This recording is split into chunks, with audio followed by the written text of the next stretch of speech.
for the 7 o'clock start tonight to accommodate the Nixon Hall public meeting we had earlier. So that's much appreciated because I know it might make your evening a little bit later tonight, but thank you for that. I'm going to call to order. Now, number 2, any disclosures of pecuniary interest? Seeing none, I'm going to move to 3, approval of the agenda. And I need a mover and a seconder for that. If I can have some hands show up, I will try to watch the screen. I've got Mark and I've got Sarah. Thank you. All in favor to approve the agenda? Carried. Thank you. Next on the item on the agenda, we've got delegations, and we have none this evening. Then we have updates, verbal updates. Is this you, Bianca? Or Andrew? Who's doing the verbal updates, number 5? I can do that one. Thanks, Andrew, if you could share the PowerPoint.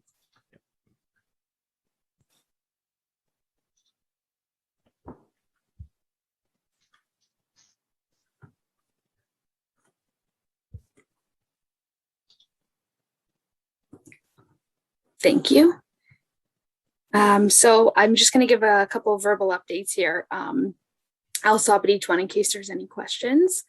Sorry, my camera isn't working. Okay, there we go. So I'll start with 133 Main Street East. So we have received a demolition / alteration permit for the property at 133.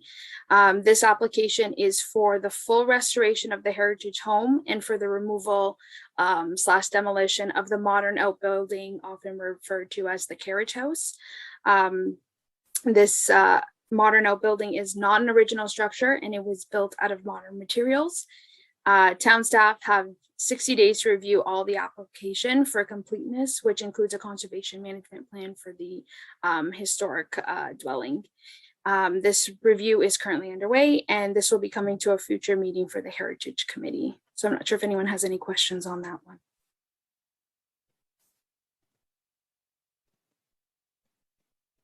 Bianca, can I just ask you to clarify that 60 days? Is that 60 days from the date they filed, which was September 15th, which means we're running close? Thank you, Councilor Bothwell. So the 60 days is for review. So this is where we deem it to be a complete application. So the time for the actual permit has not started. So this is just for us to do our due diligence. And if we want any peer reviews, we can look into that as well.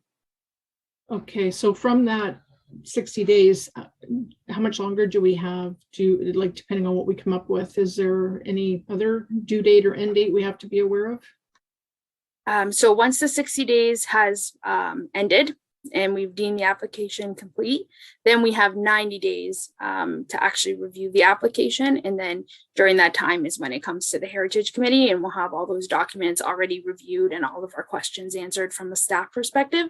And then we'll bring it to the committee for their comments. Perfect, thank you. And I can't see all the hands because I'm going to just try a different view on my screen. And I'm going to try to see if I can see any other questions or hands. If not, please just speak up because I have to scroll through to see. Thank you. Any other questions for Bianca on that one? Okay, thanks, Bianca. Okay, thank you. So I'll move on to the Grimsby Beach update. So the Grimsby Beach land use planning study has been progressing through the summer, and the consultants have now prepared a draft planning report. The secondary plan policies, zoning provisions, a tree strategy, design guidelines, and an infrastructure plan for the area. These documents have been circulated for comment to the Technical Advisory Committee and the Stakeholders Advisory Committee. The Stakeholder Advisory Committee meeting occurred on September 29th, and we have now booked our open house / public meeting, which will occur on November 4th.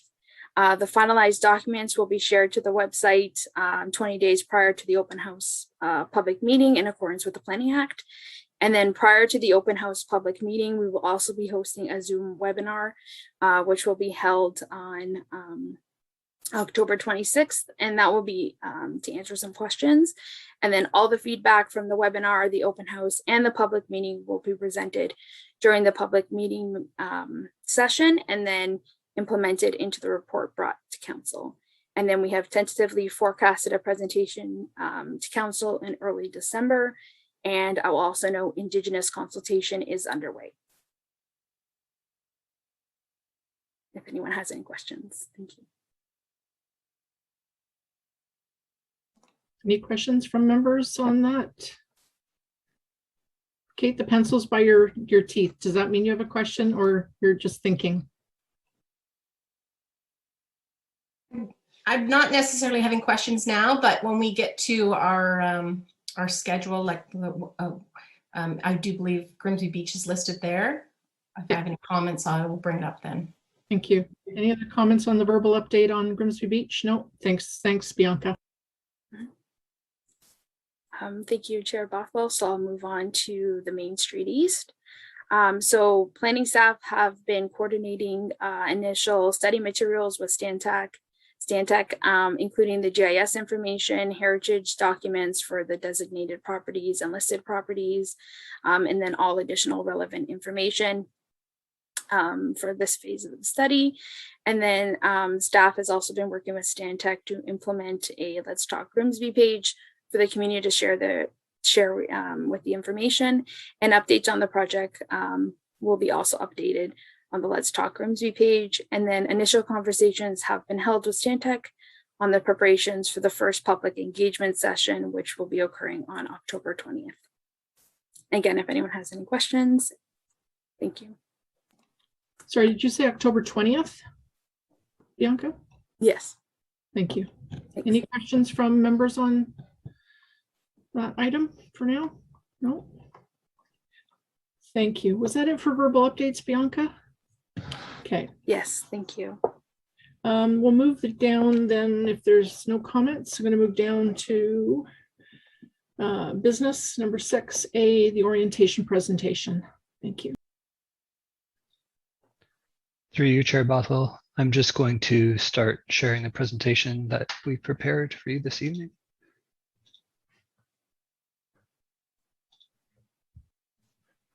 Can everybody see the screen okay? Hopefully, yeah, okay. So as an orientation piece, we put together this presentation just as a primer for the new committee members, as well as a review for committee members that have already been present. So what is a Municipal Heritage Committee? Under the Ontario Heritage Act, municipalities can establish municipal heritage committees to advise council on identifying, protecting, and promoting cultural heritage resources that make our communities unique and sustainable places to live. The Ontario Heritage Act gives municipality or municipal councils the power to identify, protect, and support the ongoing conservation of cultural heritage resources within their municipalities. Most of council's powers under the Ontario Heritage Act are implemented through municipal bylaws. OHA section 28.1, the council of a municipality may by bylaw establish a municipal heritage committee to advise and assist the council on matters relating to this part, matters relating to part 4 and part 5, and such other heritage matters as the council may specify by bylaw. Members come from the community and represent a cross-section of interests and perspectives, appointed and responsible and accountable to municipal council. They are to advise and recommend, and council is the ultimate approval authority.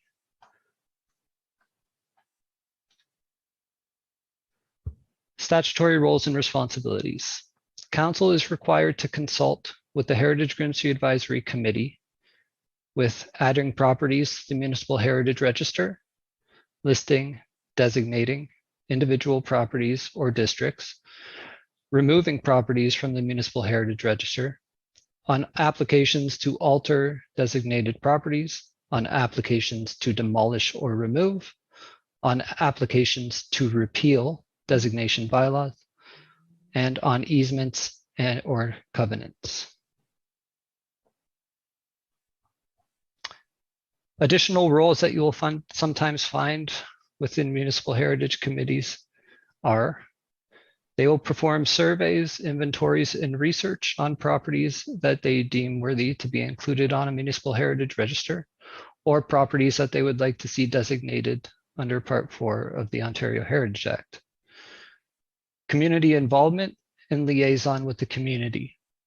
This is just working together with the community to inform and to teach what designation means, what the Municipal Heritage Register means, what impacts it could have as them being homeowners, and so forth. Information and education. This can come through presentations. This can come through meetings with the community. This can come through producing materials to hand out to the community, just information that is important to creating a more informed community on the process of designating and registering properties.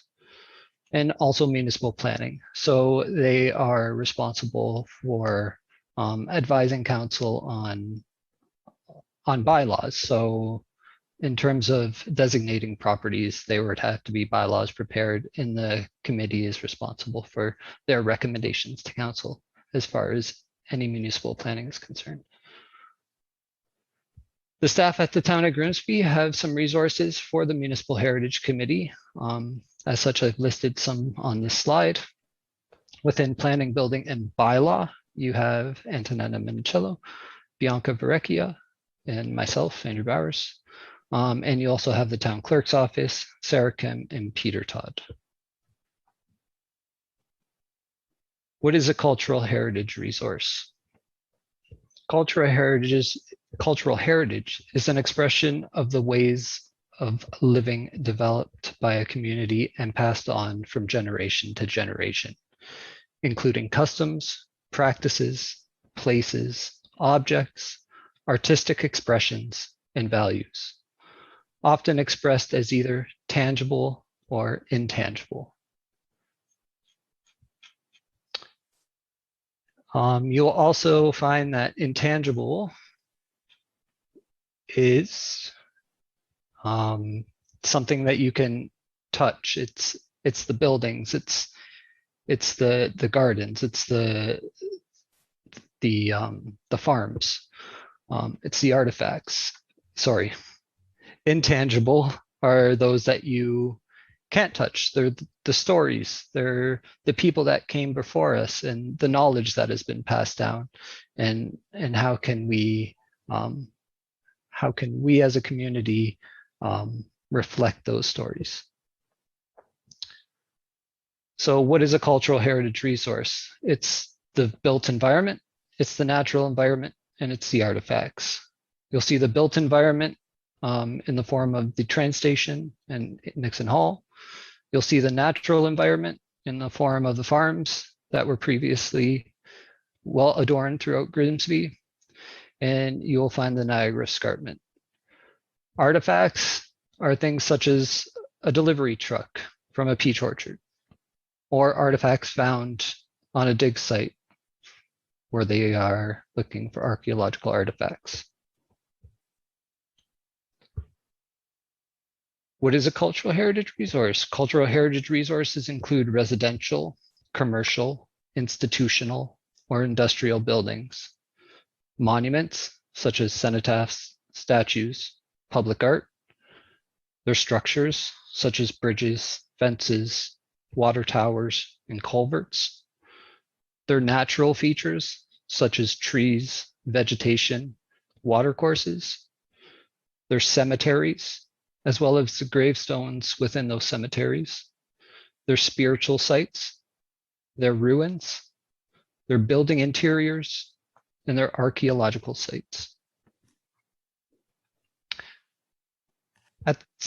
As heritage professionals and as planning staff, we use key policy to guide our decision-making. Key legislation policies and standards that we do follow are the Ontario Heritage Act, the Ontario Planning Act, the Provincial Policy Statement, the Municipal Act, Town of Grimsby's official plan, as well as standards and guidelines for conservation of historic places, as well as many others that are not listed. As well, we align our goals with those that the town has set out.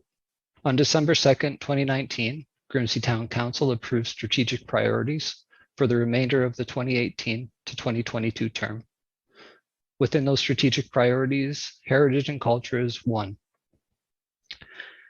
This is protecting, preserving, and enhancing Grimsby's distinct heritage and culture.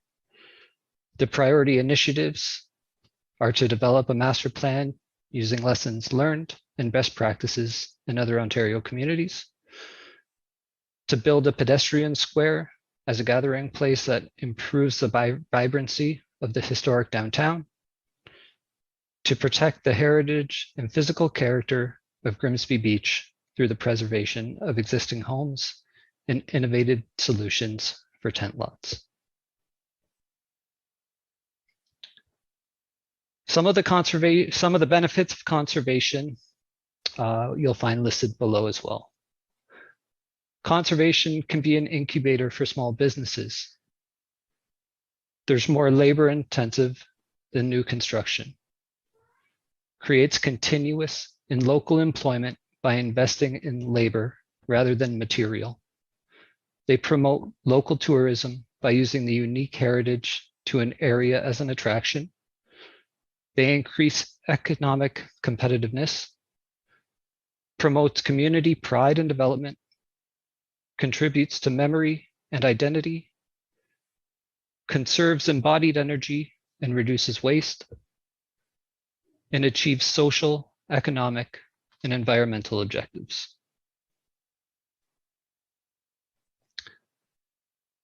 The Heritage Register that we have at the town of Grimsby, you'll find located on the website 24 hours, 7 days a week.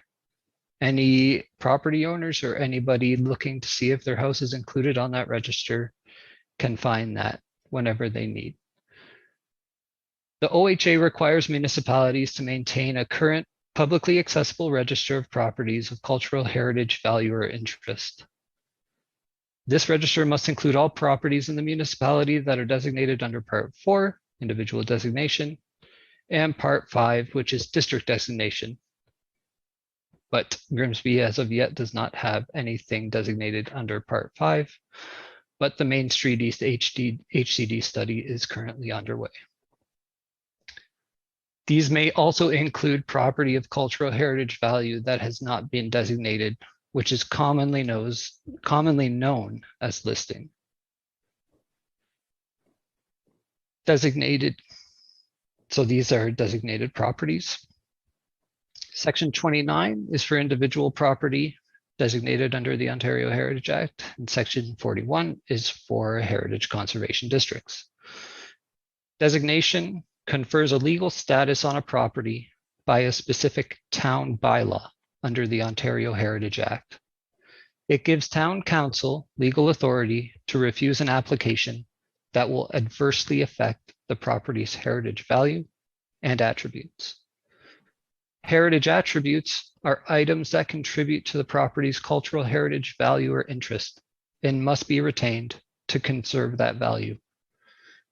Designation does not apply to interiors unless listed within the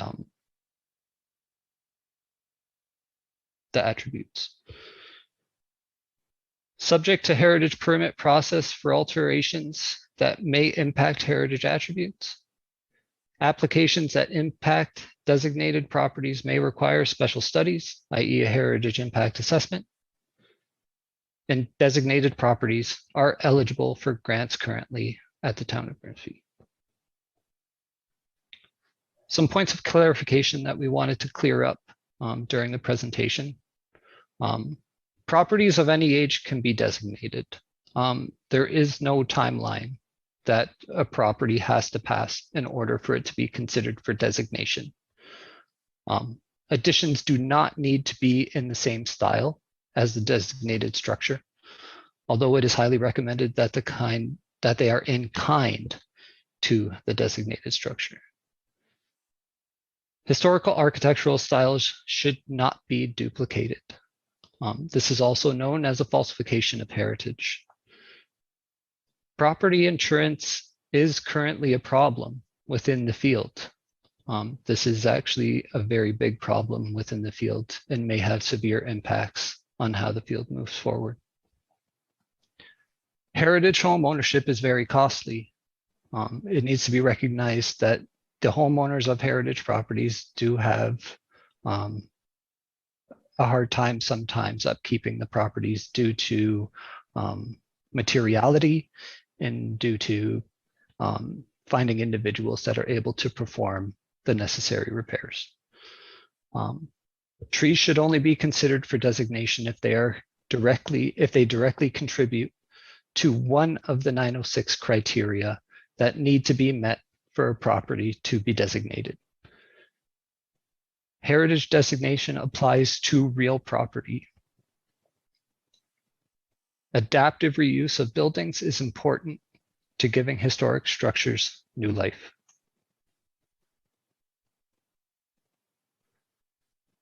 Listed properties. These are properties that are not designated, yet exhibit cultural heritage value or interest. Interim protection from demolition, which is a 60-day waiting period for demolition permit applications, allows for better review of significance of the property before any decision on a demolition request is made. Heritage attributes are not listed. Therefore, alterations can happen without council approval. Demolition requires council approval. Alterations do not. No heritage documents registered on title. No heritage permits required for alterations. Alterations that impact listed properties may require special studies, i.e., a heritage impact assessment. There are over 350 listed properties within the town of Grimsby. Heritage conservation districts. These are geographically defined areas noted for distinct heritage character. They are protected under Part 5 of the Ontario Heritage Act. And this is a district plan that contains policies and guidelines that guide future change. Alterations, demolitions, and new construction require heritage permits. These heritage permits will have no fees. Town of Grimsby currently has no heritage conservation districts, although as was stated earlier, the Main Street East study is currently underway. As I've mentioned previously, the term heritage impact assessments. A heritage impact assessment, also known as an HIA, is a study to determine the impacts to known and potential cultural heritage resources within a defined area proposed for future development. They may be required as part of planning, demolition, or heritage permit applications. They evaluate cultural heritage value of a property and demonstrate that heritage resources are not adversely affected and propose any mitigation measures that may be needed to protect them. Conservation plans. Conservation plans are a set out strategy for the management and conservation of the heritage values, attributes, and integrity of a site. Typically, conservation plans are helped to manage the ongoing maintenance, the year-to-year maintenance that sites like these will need. They provide a clear and concise roadmap for the conservation of a heritage. Also, at the town, we have the Heritage Plaque program. These publicly identify and celebrate the people, places, and events that played an important role in the evolution of the town of Grimsby. Typically, you will find these as wall-mounted plaques, shown in the bottom left, pedestal plaques, shown on the bottom right, or panels that can adorn the facade of structures. As well, the town is increasing awareness for heritage and the property owners that are involved. So on the left, you will see the brochure that we designed for the Heritage Register, and it just lists important information for homeowners so that they know what the Heritage Register means and how it affects them. And on the right, we have a brochure for heritage designation, which does the same for designated properties. As well, town staff are currently working on other brochures to help inform the community of any heritage matters. As well, town staff has started using social media to spread good word of heritage and how the town of Grimsby reflects it. So over the past year, we've used social media to highlight some of our designated structures in those properties that we hold dear to our hearts within the town of Grimsby, as well as acknowledging the Heritage Week that we have within Ontario. At this time, I'll open up the forum to any questions that any members of the committee has about the presentation. Bianca, Antonetta, and myself are here to help clarify or answer any questions that you may have at this time. I'll stop sharing. Thank you very much, Andrew. That was a great presentation. I see that the hands are popping up. So Pam? Sorry, Pamela, if you'd like to, I can't hear you. So Bothwell. there you go. I just wanted to make a comment, actually, that I believe you said there's over 350 properties now on the registry. There were, I believe, 140 in 2015. So that is a significant increase in the last 6 years. And I wanted to know, can we have a copy of this presentation? Absolutely. I think it would be really beneficial for us to have. I'd be happy to email it to the committee after. Thank you. It's a good presentation. Very Absolutely. informative. Thank you. Thanks, Pamela. Is there any other questions that you have? You're all good? I'm good. Thank you. Thank you, Mark. Sorry, Brian. Thank you, Councillor Bothwell. Andrew, great presentation, super informative. Really appreciated you taking the time to walk us through that. 2 quick questions, maybe 3. The first one, you talked about property insurance being a problem. Can you elaborate a little bit more about what that problem is? Absolutely.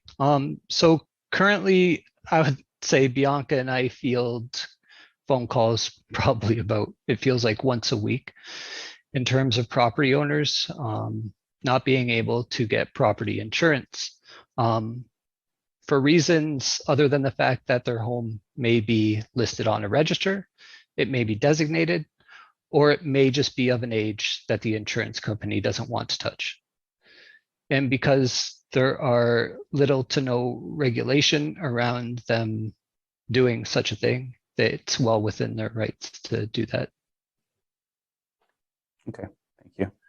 And then on the brochures, how are those promoted? Is that all in electronic format now, or are they pushed out through different community groups, realtor associations? How are those made available to the public, people that may be interested in or maybe end up purchasing a property?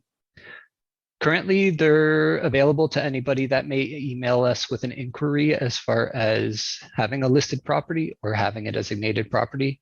They help us just inform the resident really quickly about what it means, instead of us sending an email that maybe pages long trying to explain what it means. It's just in a really good point format. Ideally, we'd like to have them on the website as a PDF where people would just be able to quickly download them as part of the heritage pages that we have already on there. I will be listing them on the Let's Talk Grimsby page as part of the HCD project that we have going on, just because many people within that study area do have listed or designated properties. So it's also a good tool to help inform them as well. Also, as part of the HCD study, I will be creating a Heritage Conservation District study brochure that will also join those as part of just another communication tool, just to help help the community know what an HCD means. Okay. And then last question for me. When you mentioned some promotion through social media, which is there a specific page, or is that through Facebook? Is it through Twitter, Instagram? What are you using right now?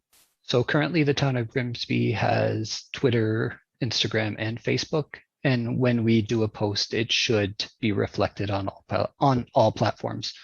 So if you are following the town of Grimsby on any of those platforms, you will see those posts. Okay, great. Thank you. That's all for me. Absolutely. Thanks, Brian.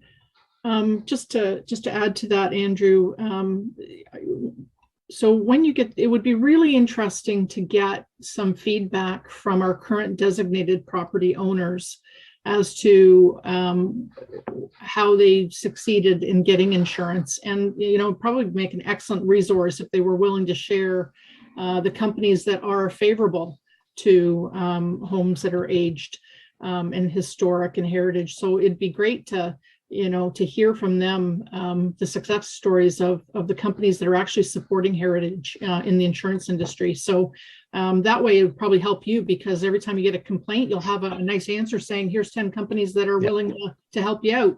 So I think hopefully it's something, when we see a problem, we need to look at ways we can help to find solutions for our folks. So hopefully that's something we can look at down the road as well. I'm going to open it up to Kate.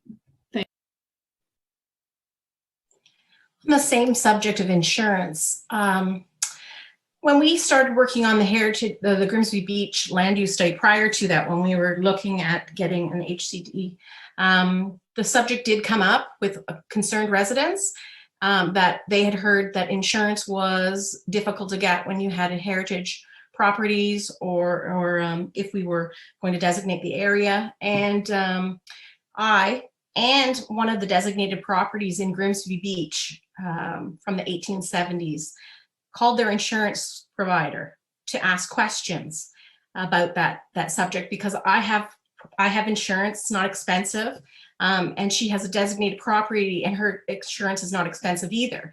And so we asked some questions and dug a little deeper into why historic buildings might have higher insurance. And it was explained to me that it was things like, do you have knob and tube? Do you have certain issues about your heritage home that would be difficult? Like, what kind of foundation is it? How has it been updated? Normal things that might make a home dangerous or are not up to code, or like things like knob and tube. If I were, which I don't, have knob and tube in my house, then potentially I wouldn't be able to get insurance, or it would be more money. I know when they ask questions about what kind of plumbing do you have? What kind of foundation do you have? What kind of utilities do you have? Things like that.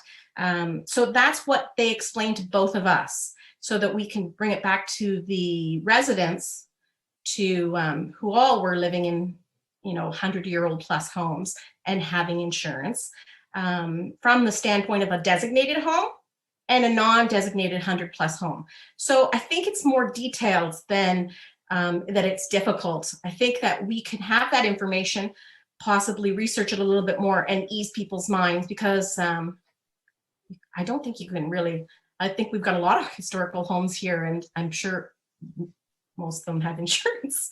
So anyways. Yep. I'll just provide a quick answer to that, and then I'll let Bianca jump in if she wants to. I think there's a lot of misconceptions as far as historic building materials and as far as anything that was used historically to build structures. Knob and tube, it's typically wrapped in a casing that would be made with oil. And typically what happens is that oil dries out and it starts to crack, and then you start to expose the wires. And that's where the wires typically create sparks, and they can create fires. If knob and tube is properly cared for, it can be extremely safe, because the hot and cold are separated. Whereas in modern day wiring, they're joined in the same casing. The knob and tube, they're separated typically within joists on either side of a joist. They're further apart. So I understand that there's some issues with knob and tube, and most of the issues revolve around people not knowing how to use knob and tube anymore because people aren't trained with it. And we move on to modern day materials typically now within the construction field. And a lot of what was used to create historic structures gets thrown out with the bathwater. And that's why our landfills are filled with construction materials. Typically around 80% of our landfills are filled with construction materials. And it's most of the time it's unneeded waste. Historic foundations, if cared for properly, if are properly repointed, they can last for hundreds of years. If you have a cracked foundation with concrete, you're in big trouble. You can repair that with historic foundations, with stone. It gets very difficult to repair that with concrete. I think there's just misunderstandings. I think that we don't have enough trained individuals to help homeowners of these historic homes. And I think it's not just a point of telling the homeowners they have to replace things. I think it's more so than we have to grow as a community and we have to grow as a country to acknowledge that there's ways to repair these things. They were built to last hundreds of years, unlike structures today, which are built to last 70 years. If you go to look for new builds, typically they have a 70-year lifespan rather than the 100 plus we're looking at for builds that were built a long time ago. So I think it's an industry problem. It's a heritage industry problem, but as well, it's a construction industry problem. And it's something that we have to work together with industries as a whole to solve. And unfortunately, I think it goes beyond just replacing something, because if we just replace everything, our landfills grow increasingly out of control, which leads to the ongoing crisis we have globally now, which is climate change. And it's all intertwined. And that's as far as I can see it. It's just some of the knowledge I have on the topic, and I'll just open it up to Antonetta and Bianca if they have anything else they'd like to add. Yeah, Andrew, thank you so much. And I'll just build on what you're saying to say, I think maybe over a decade ago, we were having troubles with insurance in heritage buildings, and deeper research showed a lot of what Kate's saying to be true. And we worked with the Insurance Bureau of Canada at the time, and they created a lovely document. You could Google it, and it's called Insuring the Living Past. And it gives advice for homeowners on how to do that. And I would say, you know, this was probably true until about 2 years ago. I'd want to time it at COVID. Post-COVID, we've seen an increase in insurance companies saying, you know what, even if you maintain good records, you've updated your electrical, you have great documentation, you've maintained the property really well, we just don't want to get into some liability issues. And they're refraining from providing insurance to heritage homeowners. Now, it might not be all of them, it might be certain conditions, but we've also heard from a lot of Grimsby residents an increase in insurance premiums. Now, again, I am sure it's not true for everybody, and there may still be some companies. We've actually reached out to Collier's to compile a list of insurance companies who are actively insuring heritage buildings without increased premiums. We still have not received anything. I think we put in that request a couple months ago to try and help out our heritage homeowners. But in the last 2 years, roughly, we have seen an increase of people, despite these documents, despite what the Insurance Bureau of Canada is saying, either just refusing to insure or charging higher than usual premiums. Again, it's not universal, but we have seen the increase. So Kate, I think that was true about a decade ago, is well documented. These great documents exist. We used to give them out all the time to make sure that heritage property owners weren't sort of paying the price for actually owning these wonderful buildings and taking care of them. But that's becoming less and less true, as we've seen in the last 2 years or so. And, you know, it's topics of conversation at our, heritage conferences, through CAP, the Canadian Association of Heritage Professionals. Even consultants in the private firm are reaching out to us to see what's happening with insurance of heritage buildings. So, I think mostly that's true, but there are some companies who are moving away from insuring heritage buildings altogether, and the premiums are on the rise for some heritage homeowners. Now, it could be due to a variety of factors, but we're finding even in the well-maintained buildings that's also true. So it's an area of concern for us.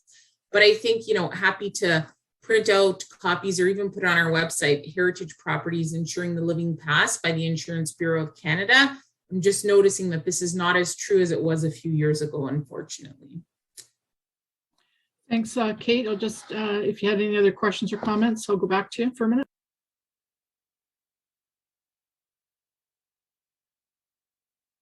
You're muted.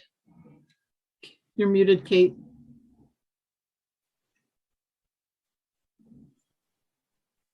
Sorry. On another, sorry, I was making rough notes here, just questions.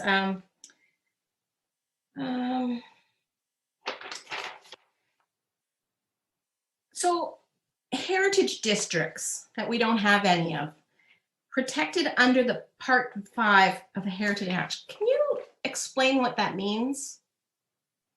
And like what kind of teeth that is? Like what does protected under Part 5 of the Heritage Act mean?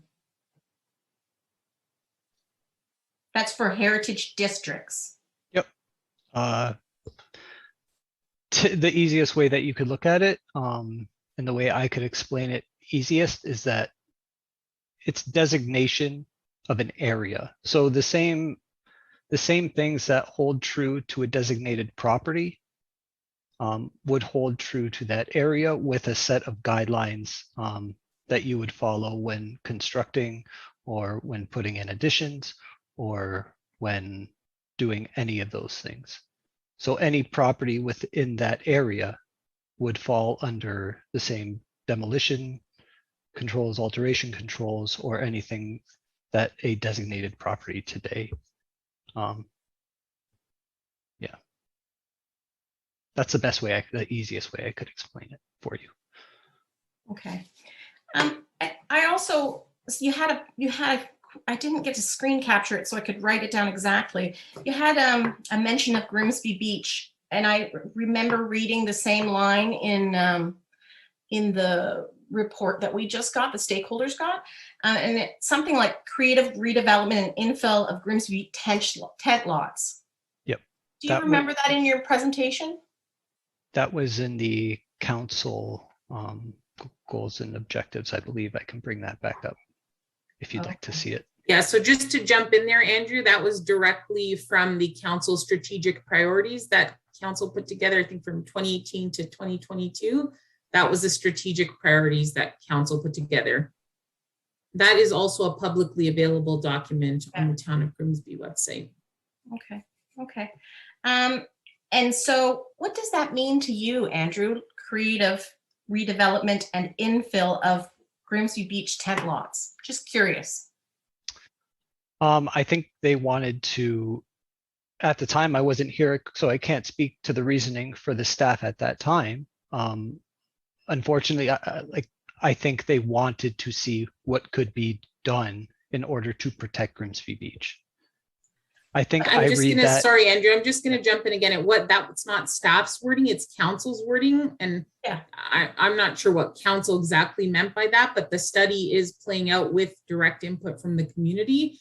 So I think the Grimsby Beach study will satiate that requirement, because when we launched Grimsby Beach, we wanted it to be very much a community rooted document where the community had helped author and put together the issues of that document. In terms of what exactly was meant by that, I think that's a question, frankly, best for council and not for staff, because it's not a staff document. Okay.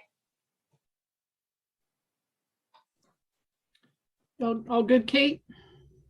Okay, I'm going to move over to Pamela, please. Thank you, Councillor Bothwell. A couple questions, but first I wanted to go back to the property insurance. So I am one of those homes that has been challenged with insurance. I'm not challenged with getting it, but I'm paying $5,000 a year. And I'm not allowed to do an umbrella policy where I can put cars together with the house where you get a discount. I have to go with 2 different companies. And I have had a company that has walked away from insuring my home. So when you start to look at the why, I went back and said, I have no knob and tube. My home is probably structurally better built than the average home today. And they came back with, yes, it's also an old structure. So they look at the age of it, but they also do look at the fact that it is a better built than the newer homes. And so you look at replacement value. And I am a Main Street East homeowner. I have what is considered to be a California bungalow. And so I'm likely one of the smaller homes on Main Street. And I think I'm close to in around maybe 3,000 square feet. I have a very large front porch. But I'm one of the smaller homes. So when you look at the larger homes down Main Street, I think that's where you get into maybe when the insurance companies are starting to kind of, look at and evaluate their cost in replacing these. I have 2 other properties. They are smaller properties. And so far, I haven't been challenged with them. And my insurance has been much more reasonable. But this home, it is a challenge, and designation seems to play a big part in that. I was told if I'm designated, I may face not being able to get insurance. And I do question, we have a demolition permit that's come before tonight.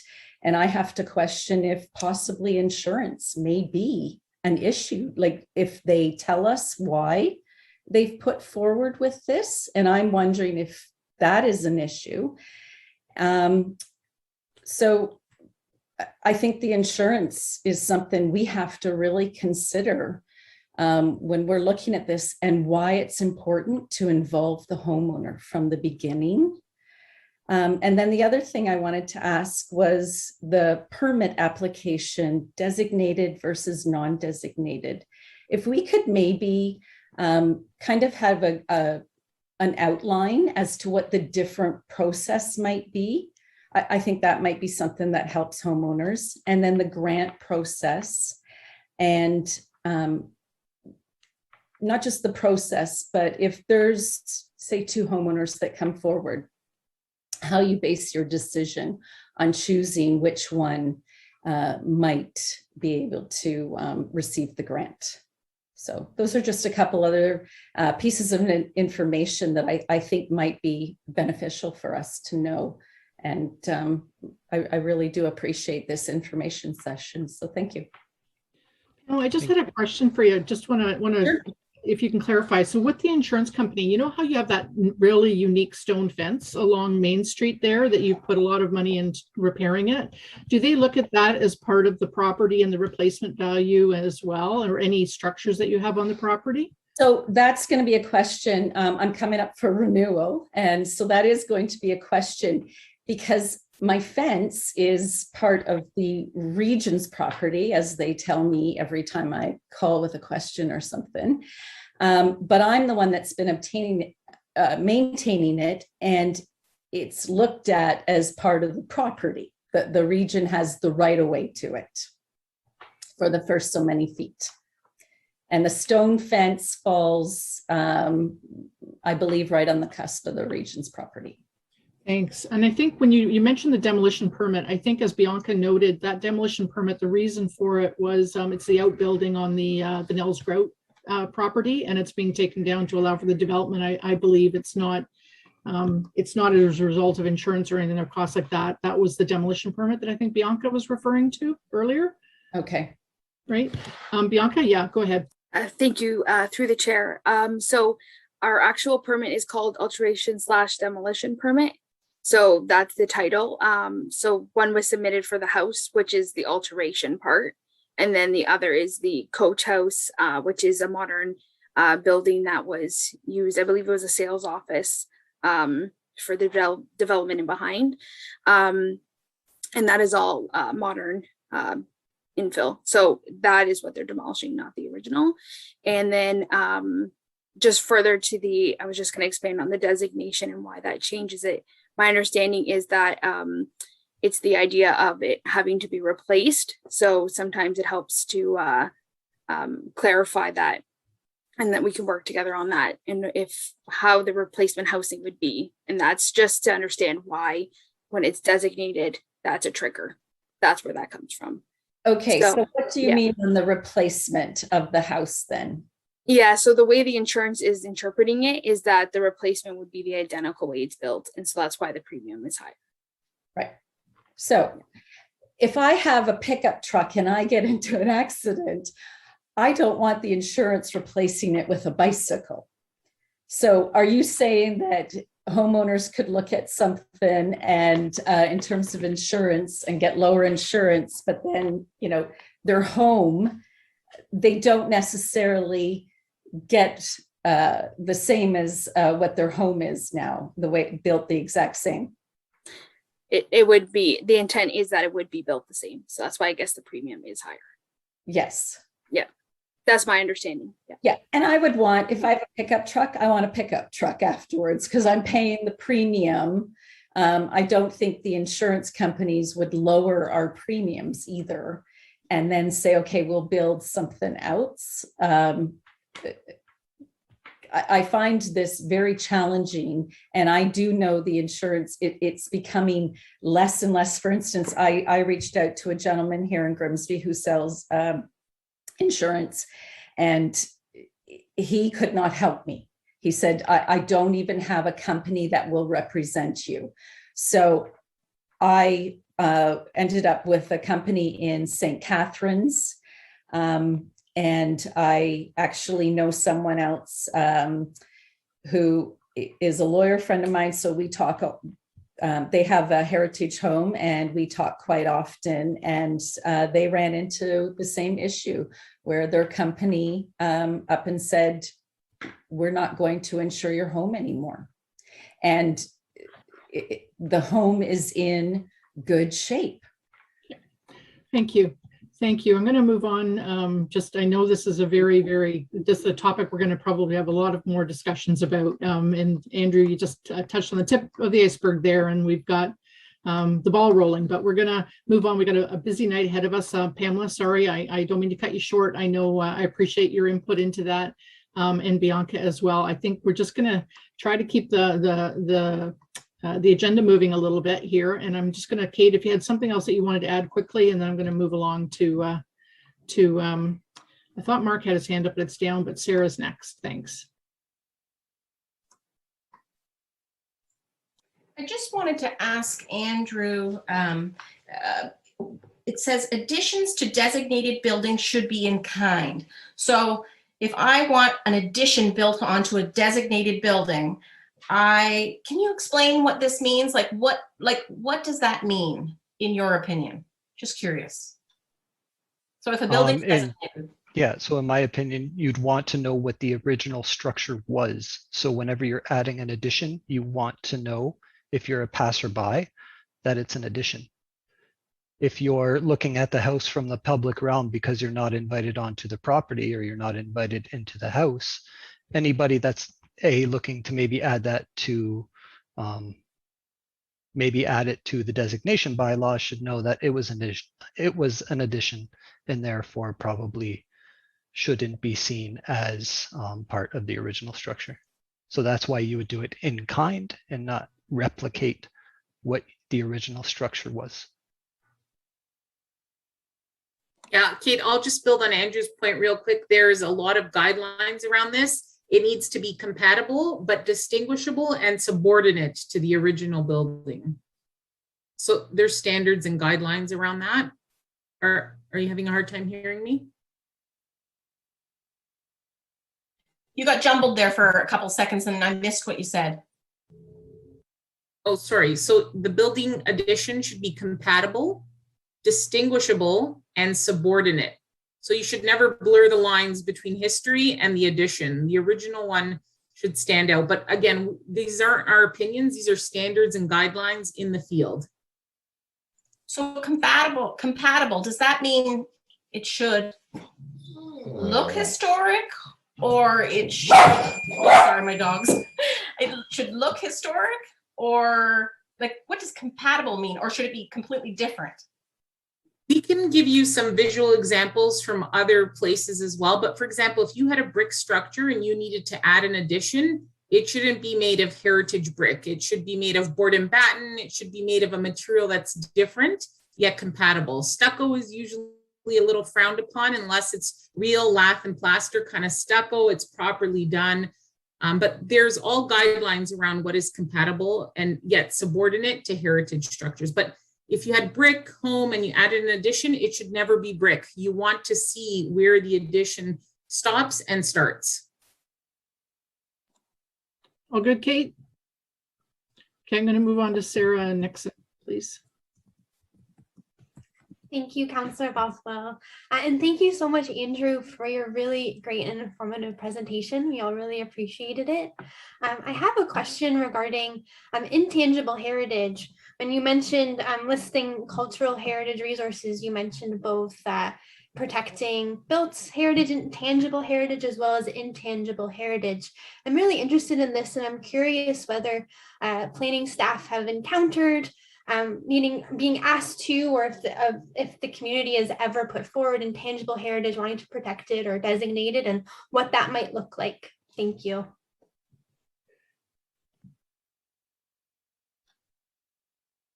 Bianca, did you want to add anything to that?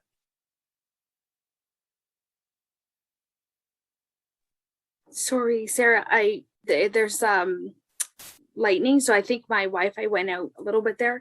Could you just repeat that last part? I didn't hear it. Oh, thank you, Bianca. I'm interested in knowing if town planning staff or heritage planning staff have encountered community members interested in preserving any intangible history in the community, what that might look like, how it would work. I'm just more curious than anything else. Thank you. Thank you, Sarah, through you, Councillor Bothwell. We have heard some inquiries about the neutral burial ground and some ways we can incorporate some of those generational stories. And then we've also had some good discussions with the museum as well, and some of the material that came from the recent Heritage conference. And it was a lot about the oral histories and some of the more like sensitive histories that are often left out, and how we can work together to like let those silent voices in the minority be heard. And so some of those oral stories aren't always recorded because of the nature of the history. So it'd be nice to incorporate those oral histories, and that's definitely something as a town I think would be fantastic to have all our history. So some residents and then also some members of staff have voiced it. Thanks, Bianca. Can I just ask you one more question on that, Sarah? Just kind of piqued my question here. Like in a lot of our CHLs, we identify that the escarpment and the views to the escarpment are a significant attribute or resource of the town. So in some, I have seen some designations that actually refer to a landscape or a view or vista. Is that, have you heard of that? And you know, how would could that be looked at?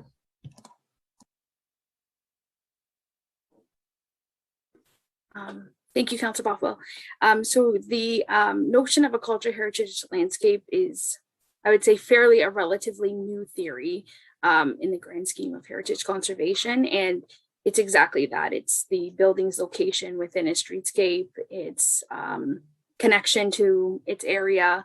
And there's a lot of ways that you look at it. And a lot of it is the relation to, you know, spatial organizations and escarpment views, where your local water is, your waterways, and all these things, and how that area evolved over time. So that's definitely happening where that's being incorporated. But unfortunately, at this point, the cultural heritage landscape doesn't carry as many teeth as a designation does. And so designation is always recommended because it has more protections associated with it.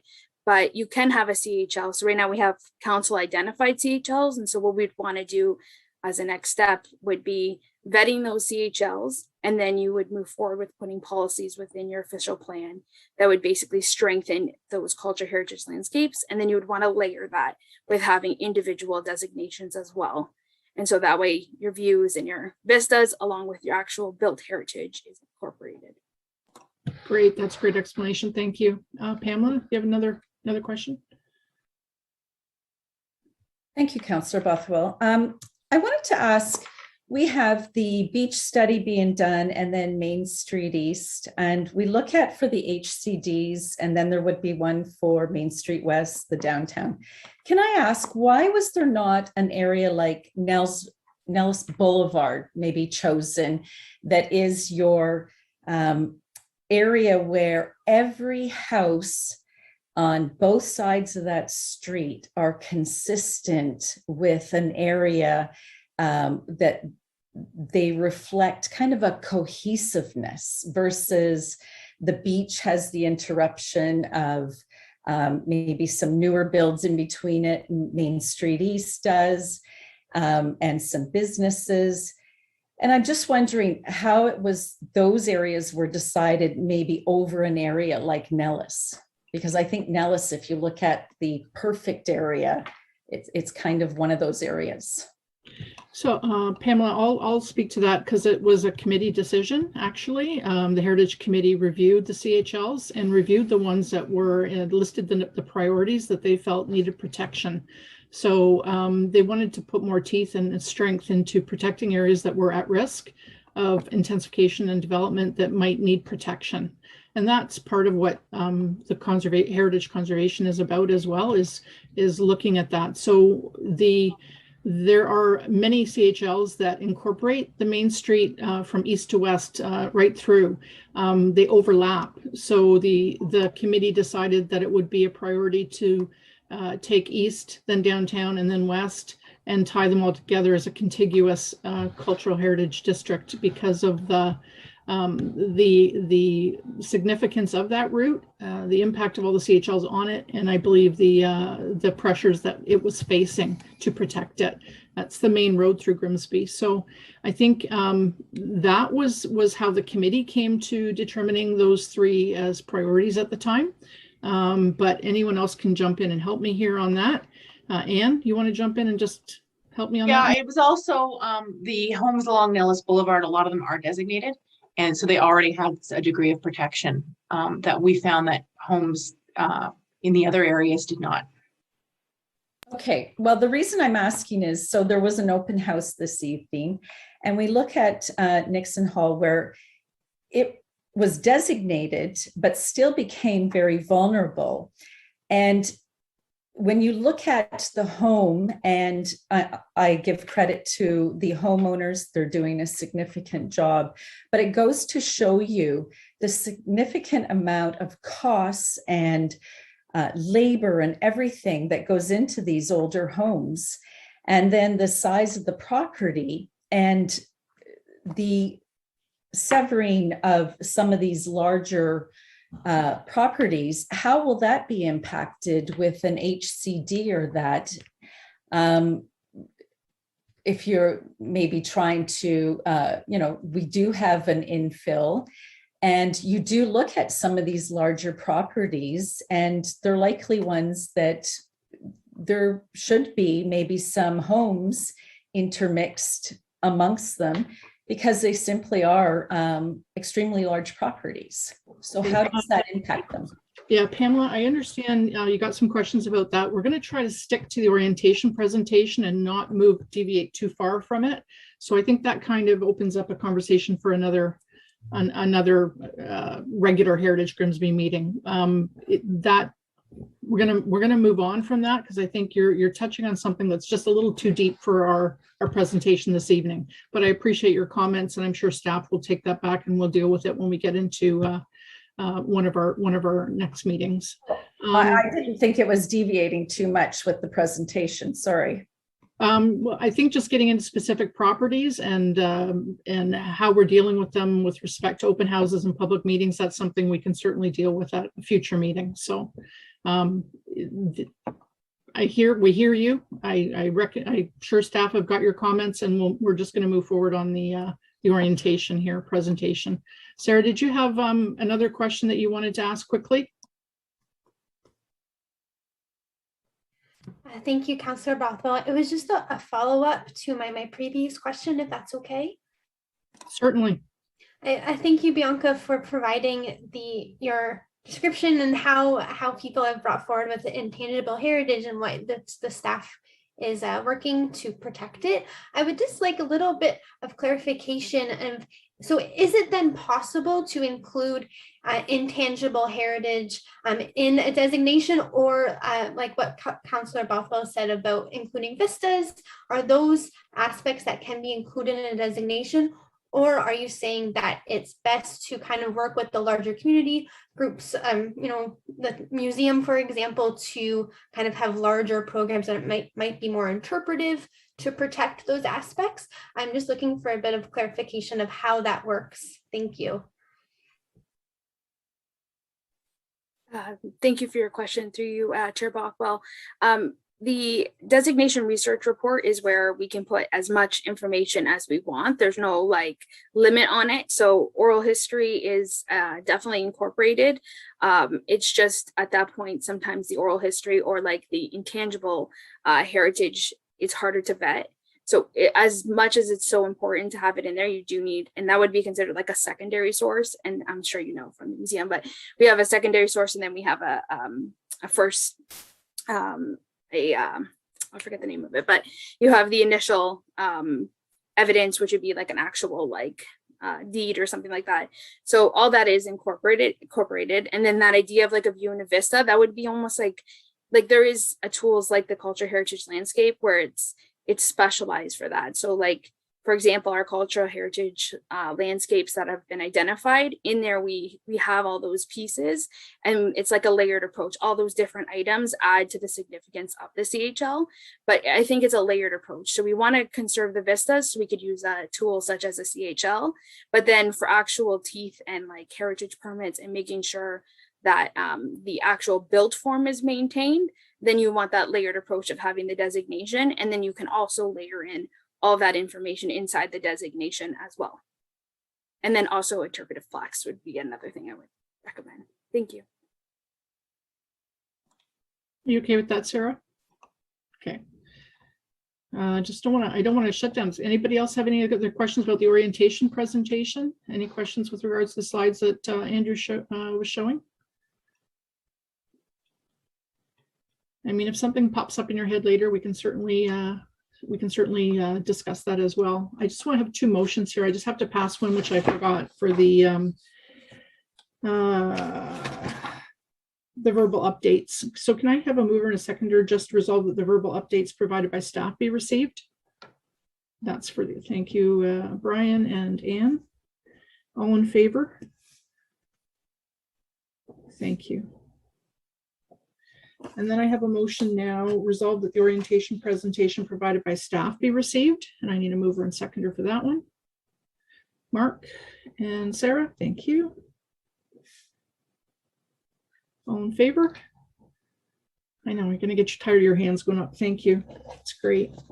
So again, appreciate very much, Andrew, the time you put into it, Bianca and Antonetta and staff on explaining that. And I know there'll be more questions that'll be coming. And I know that this is just a long evening for everyone, but I'm sure as we, as our Heritage Committee meetings continue, we're going to have more opportunities to ask staff a lot more questions. So thank you for your time on that. The next item on our agenda is the priorities memorandum and the priorities of the committee. And I don't know if that's Bianca that's taking that one on. Thank you, Councillor Bothwell. I just want to let everyone know, Peter did have a procedural presentation, but because of the time, we're going to move to the priority, and then we'll tack on some of the procedural orientation pieces to the next one, just so that our night doesn't overextend, if that's okay with everyone. And I'll just jump into the priority session.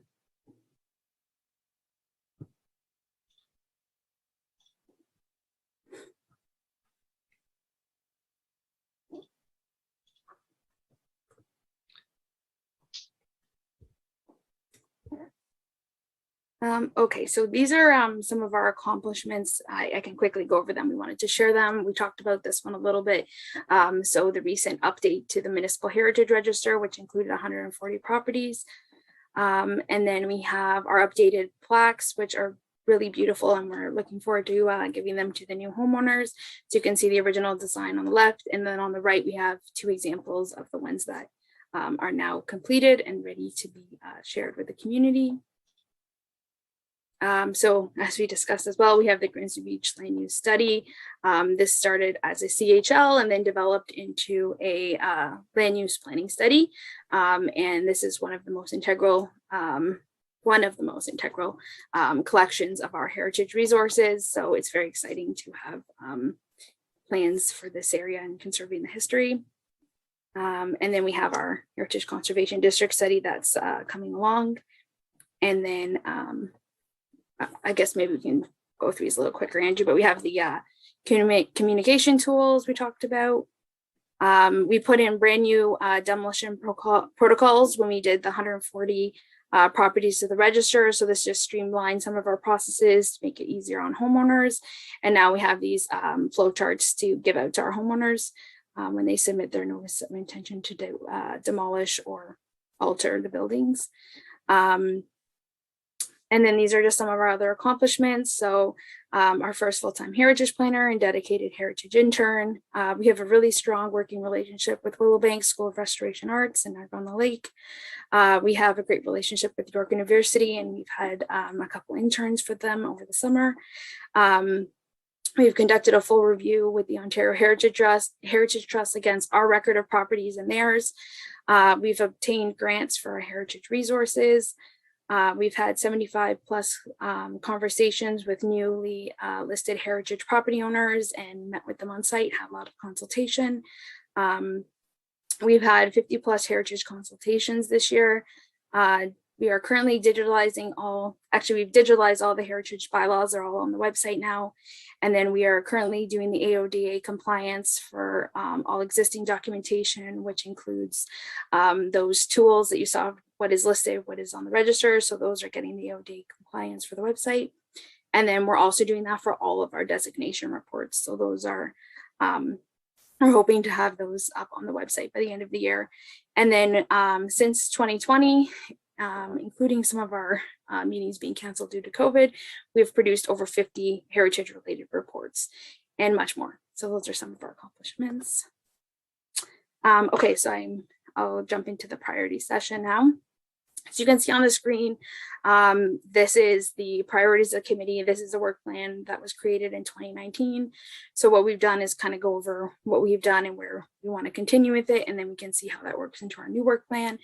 So the first item was directly reporting to council, which the committee decided against as it was in alignment with best practices. And so we've moved away from that idea. The Municipal Heritage Register, the goal of the committee was to add at least one property to the Municipal Heritage Register per meeting. So staff have recently added the 140, but we do continue to ask the committee to share properties with us. We have the designation plaques and the interpretive plaques. So the interpretive plaques that were completed have now been installed. And then the designation plaques have all been completed and they're ready for the homeowners, and we're working towards a plaque event. And then we'll look at the priorities for future Grimsby Remembers plaques. The Culture Heritage Landscapes is kind of summarizes how we got to the HCD and how we got to the land use planning study in Grimsby Beach. So again, these both started as CHLs, the committee prioritized them. And then we ended up with a land use study in the Heritage Conservation District.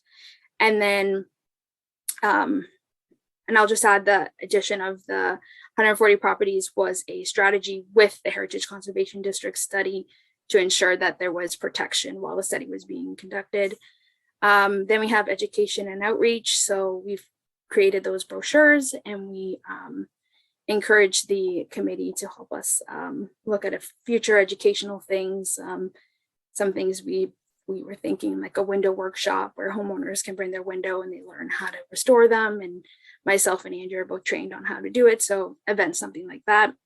And then final would be like a creative, to create working groups where we could research sites, we could do, as Sarah mentioned, some of the intangible history, and we could put that into some interpretive signage. So there's a lot of opportunities for us to have some working groups to work together to get some of that information. So we're really looking forward to tonight's session. We've done so much to advance the heritage protections in the town while meeting all our demanding statutory requirements. Currently, staff are at a 90% capacity for heritage-related items as we manage a very robust and growing portfolio, with many sites experiencing restorations, planning applications, and many on-site consultations. Heritage staff at the town include myself as our heritage planner, Antonetta as our seasoned heritage professional and providing guidance and approval, and Andrew, our hardworking and dedicated intern. We are currently largely involved in the integral Grimsby Beach land use study, which takes a large amount of our focus. And I am currently the project manager for the study. We also are overseeing the Heritage Conservation District study. We have Andrew as our project manager, and myself and Antonetta as advisory roles and overseeing the project. And then, as mentioned, we've done some very large things, which included the review of 140 properties, consultations with new homeowners, 6 notice of intentions to designate, currently overseeing 4 Ontario Land Tribunal appeals on these for 4 sites along Main Street. Sorry, I just lost my spot. So we are making significant efforts to make ourselves known in the community to gain trust amongst homeowners. And without them, these buildings would not be standing in the fantastic condition they are today. As our thank you to these homeowners, we are making our best efforts to provide consultations, recommendations, and access to a list of seasoned heritage professionals that come highly recommended within the heritage field. Our team is working on the second phase of the Heritage Register update, which includes over 200 properties within the town currently under review.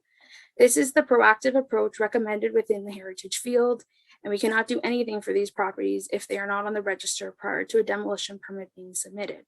That's not to say all 200 will warrant to be added to the register, but they are currently underway. This is urgent and integral work to the conservation of heritage resources within Grimsby, which has been highlighted as a priority for council. We are also working towards our Cultural Heritage Master Plan, which will guide us on how to best manage change where significant heritage resources are located. We will again be overseeing this project, which will require significant consultation.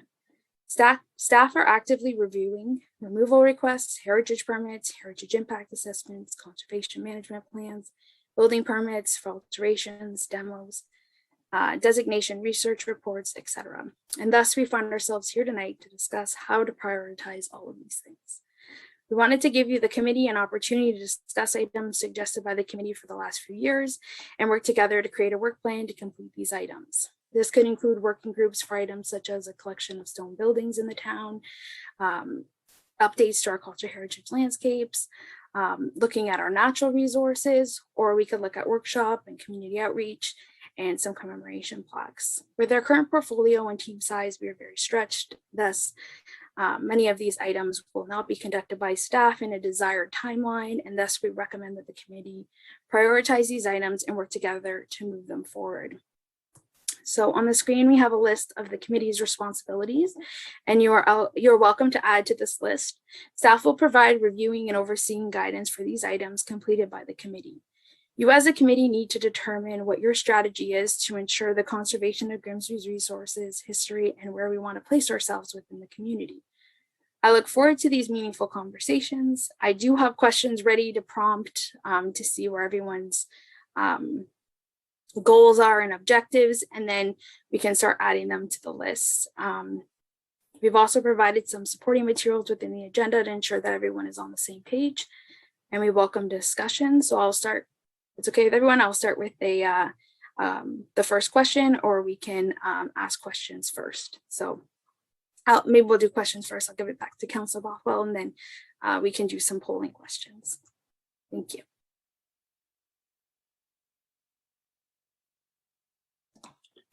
Thanks, Bianca. I hope, yeah, if you could circulate your presentation, those slides I don't think were included in the agenda package that we got. So it would be just helpful to see again the depth, breadth, and scope of the work that you guys are undertaking, and all the accomplishments that we've done in the past few years with your assistance and the staff assistance, which is absolutely wonderful. And just really appreciate that. So is there any questions about, I know Bianca's going to go and lead us through an exercise, I think, but if there's any specific questions with respect to those two slides or the slides that she just showed and where they're at right now before we start. Okay, so Bianca, I just want to maybe clarify. So we've come a long ways. Those showed a lot of accomplishments. So what this exercise you're doing now is to help us move forward from now to the end of term with where we want to focus the rest of our energy and priorities. Is that what it is? Thank you, Councilor Bothwell, for the question. So yeah, I just wanted to give an update on where we're at with the work plan. The work plan was created prior to the council priorities. So I figured we'd want to update that to include the master plan and things like that. And also where the efforts of the committee wants to go in the sense of the things outside of a statutory requirement. So my questions will prompt some of your interests so we can see where a majority of the committee members want to focus their attention, and then we can update the work plan to reflect that, and then maybe we can put in some action plans and what we'd like to do. And we won't be approving any finished plan tonight. We're just me and Councilor Bothwell talked about just doing a quick circulation after the meeting, and then just providing any comments on that, and if we can get it in a good state, we could look at approving it at the next meeting. Great. So Mark, did you have a question before we move forward? Yeah, just a quick question, please, for Bianca. So that's a big list, and I feel your pain. But having said that, you know, are you going to lead us through an exercise? Say some of these could be committee led or committee participation. So, you know, when you start talking about people who are responsible and accountable and consulted. So a racing matrix, if you will. And I don't know, I'm sure you're familiar with the racing matrix, because we can't do everything, right? Is that the intention, to try and here's your 3 gold stars, pick the 3 that you like, or that type of a thing? Thank you for your question, Mark. You, Councilor Bothwell, exactly. We understand that we play a role in all of the items, and we want to see where your interests are. I have a bunch of questions that'll kind of prompt to see where we want to go with the committee's efforts, and then we can talk about some working groups and how that would look. You good with that, Mark? Okay. All right. So let's get into this. Bianca, I'll let you take it away. Thank you, Councilor Bothwell. So I'm just going to do a quick testing poll to make sure everyone can see the question. If you can see it, just answer. Yep, we can see it. Okay, and I'll show an example of how the results come in so I can share the results with you guys. Can you see that? Yep. So we can see how many people voted for each one, and then we will Okay. have everyone's kind of wishes. And then we have Andrew taking all the results for us so that we can have a summary at the end. Okay, that looks great. Okay, so I'm now going to list heritage resources, and I want you to pick from the list which one is the highest priority. Many of them we talked about tonight. If you have any questions on what's what, you can ask me.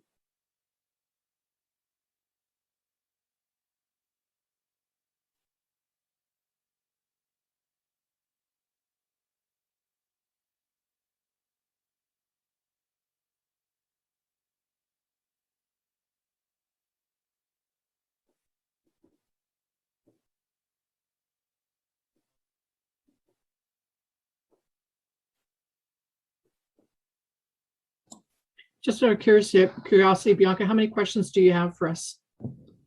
I'll have to look when it gets out of the screen, sorry. But I'm just waiting on one person to vote. So there's 8 of 1, 2, 3, 4. Yeah. Okay, perfect. Okay, so I'll share the results here. So it looks like majority of the committee wants to look at built heritage resources and culture heritage landscapes. So my recommendation, if we want to look at built heritage resources, I think we should put some attention onto our heritage register, and then potentially our designation research reports. Those are the kinds of things that would fall under heritage resources. So Andrew, if you want to put that, and then culture heritage landscapes, and maybe we can pair with that some of our intangible history as well. And then if Andrew, I could just ask you to take screenshots of all of them so that we can have the results for later. Just let me know when you're Yep. good. We're all good. Okay.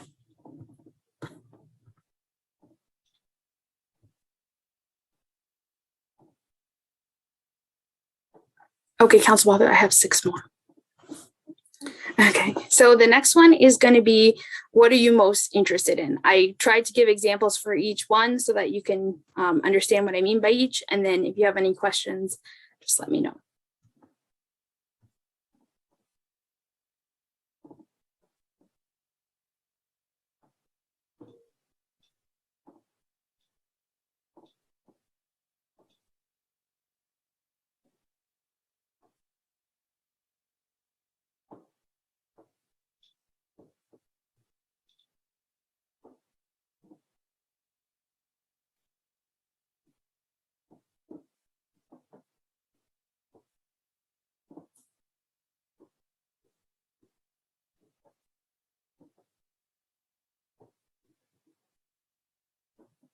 I'm just waiting on one more.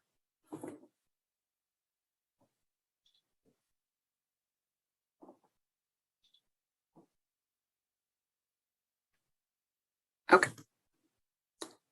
Okay, so it looked like majority of people were interested in the community engagement and workshops. So Andrew, if you could just note that. So some of the things we were thinking was, like I mentioned, the window workshop.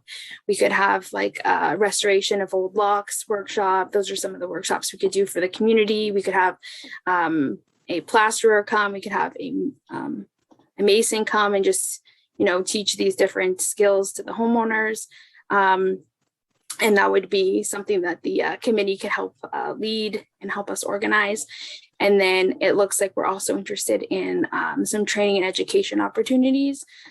So that could be some brochures. I know we're working on a homeowner's guide that kind of gives you the rights and wrongs of heritage conservation, which will in the long run ensure the conservation of the buildings in the town. So we will note that that's the interest of the committee.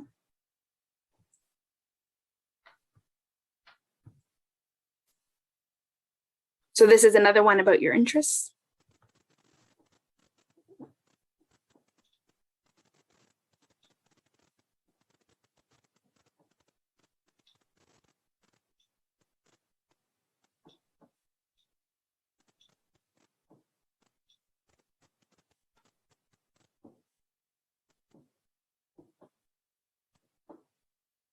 Okay.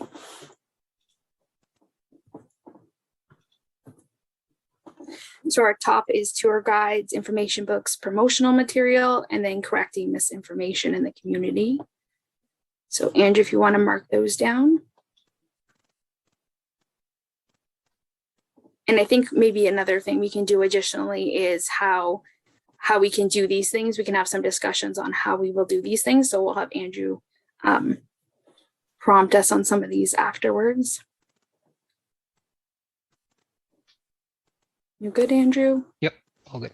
Okay. Okay, I'm going to launch the next one. This is just a general question.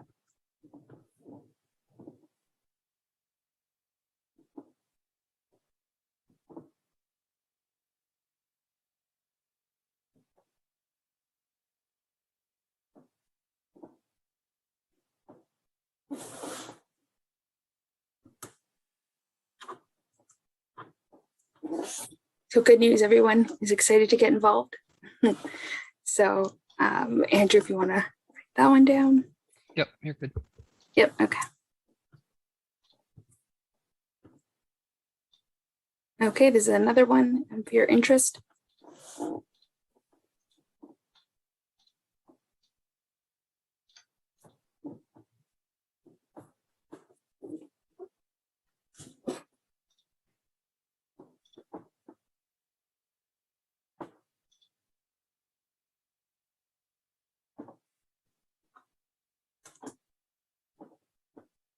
Okay, so we had a few people who are interested and then some that aren't interested in the research. So maybe they're more interested in the community engagement. So we can divvy up the work amongst who likes to do what.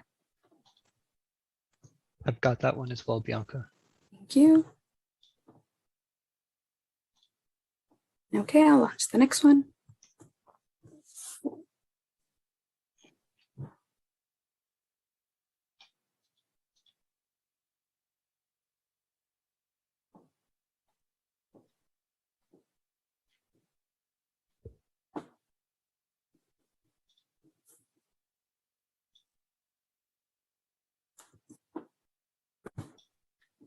Okay, so it's 8 of you are interested in that.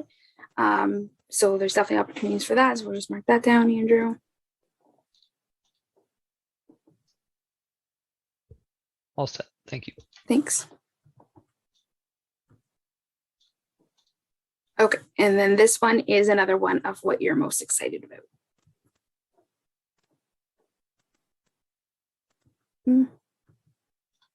It won't let me do the last one. Sorry, just 1 second. I'm going to try doing this here. Sorry, just bear with me. I'm going to add the question one more time.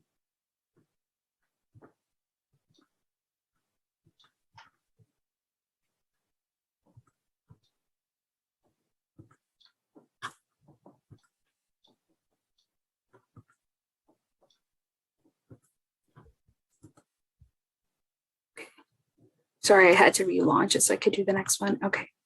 Okay, this should work now. There we go.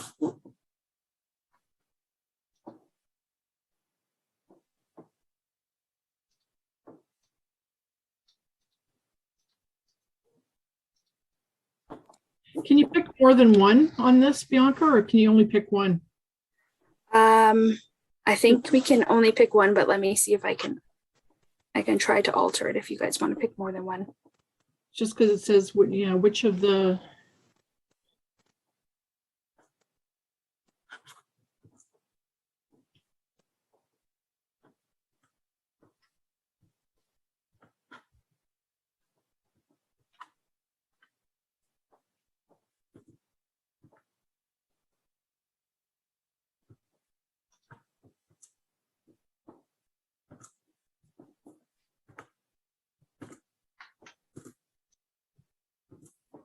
Okay, let's give this a try now.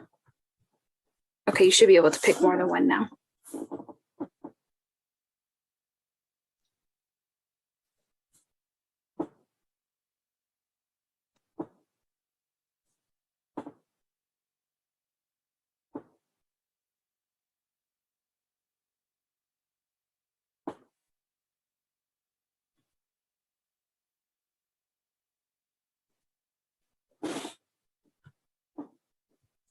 Has everyone voted? Because some people voted twice, I can't see, but I'm assuming everyone voted, so. Polls show results, there we go.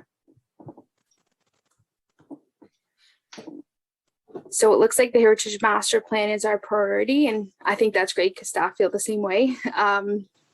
So the Heritage Master Plan is going to be a great tool for the town.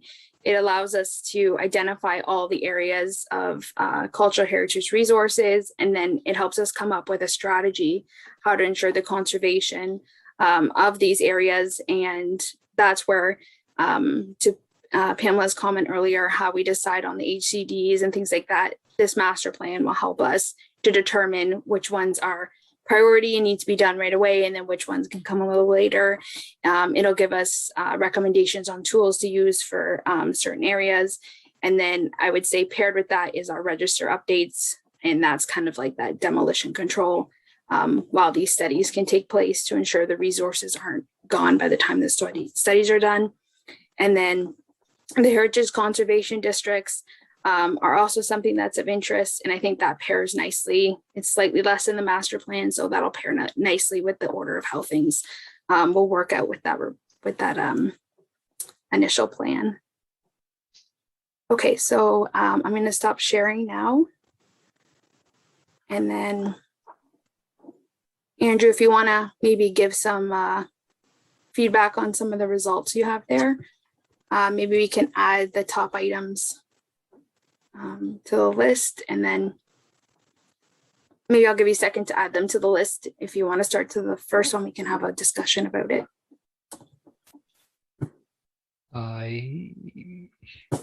Just give me 1 second. I'm just going to put them in the PowerPoint. If anybody had any discussions they wanted to bring up. Okay. While he's doing that, I'll start with the first one so we can have a little discussion. So for the first one, it was again, which of the following heritage resource is the highest priority to you? So we had built heritage resources and culture heritage landscapes.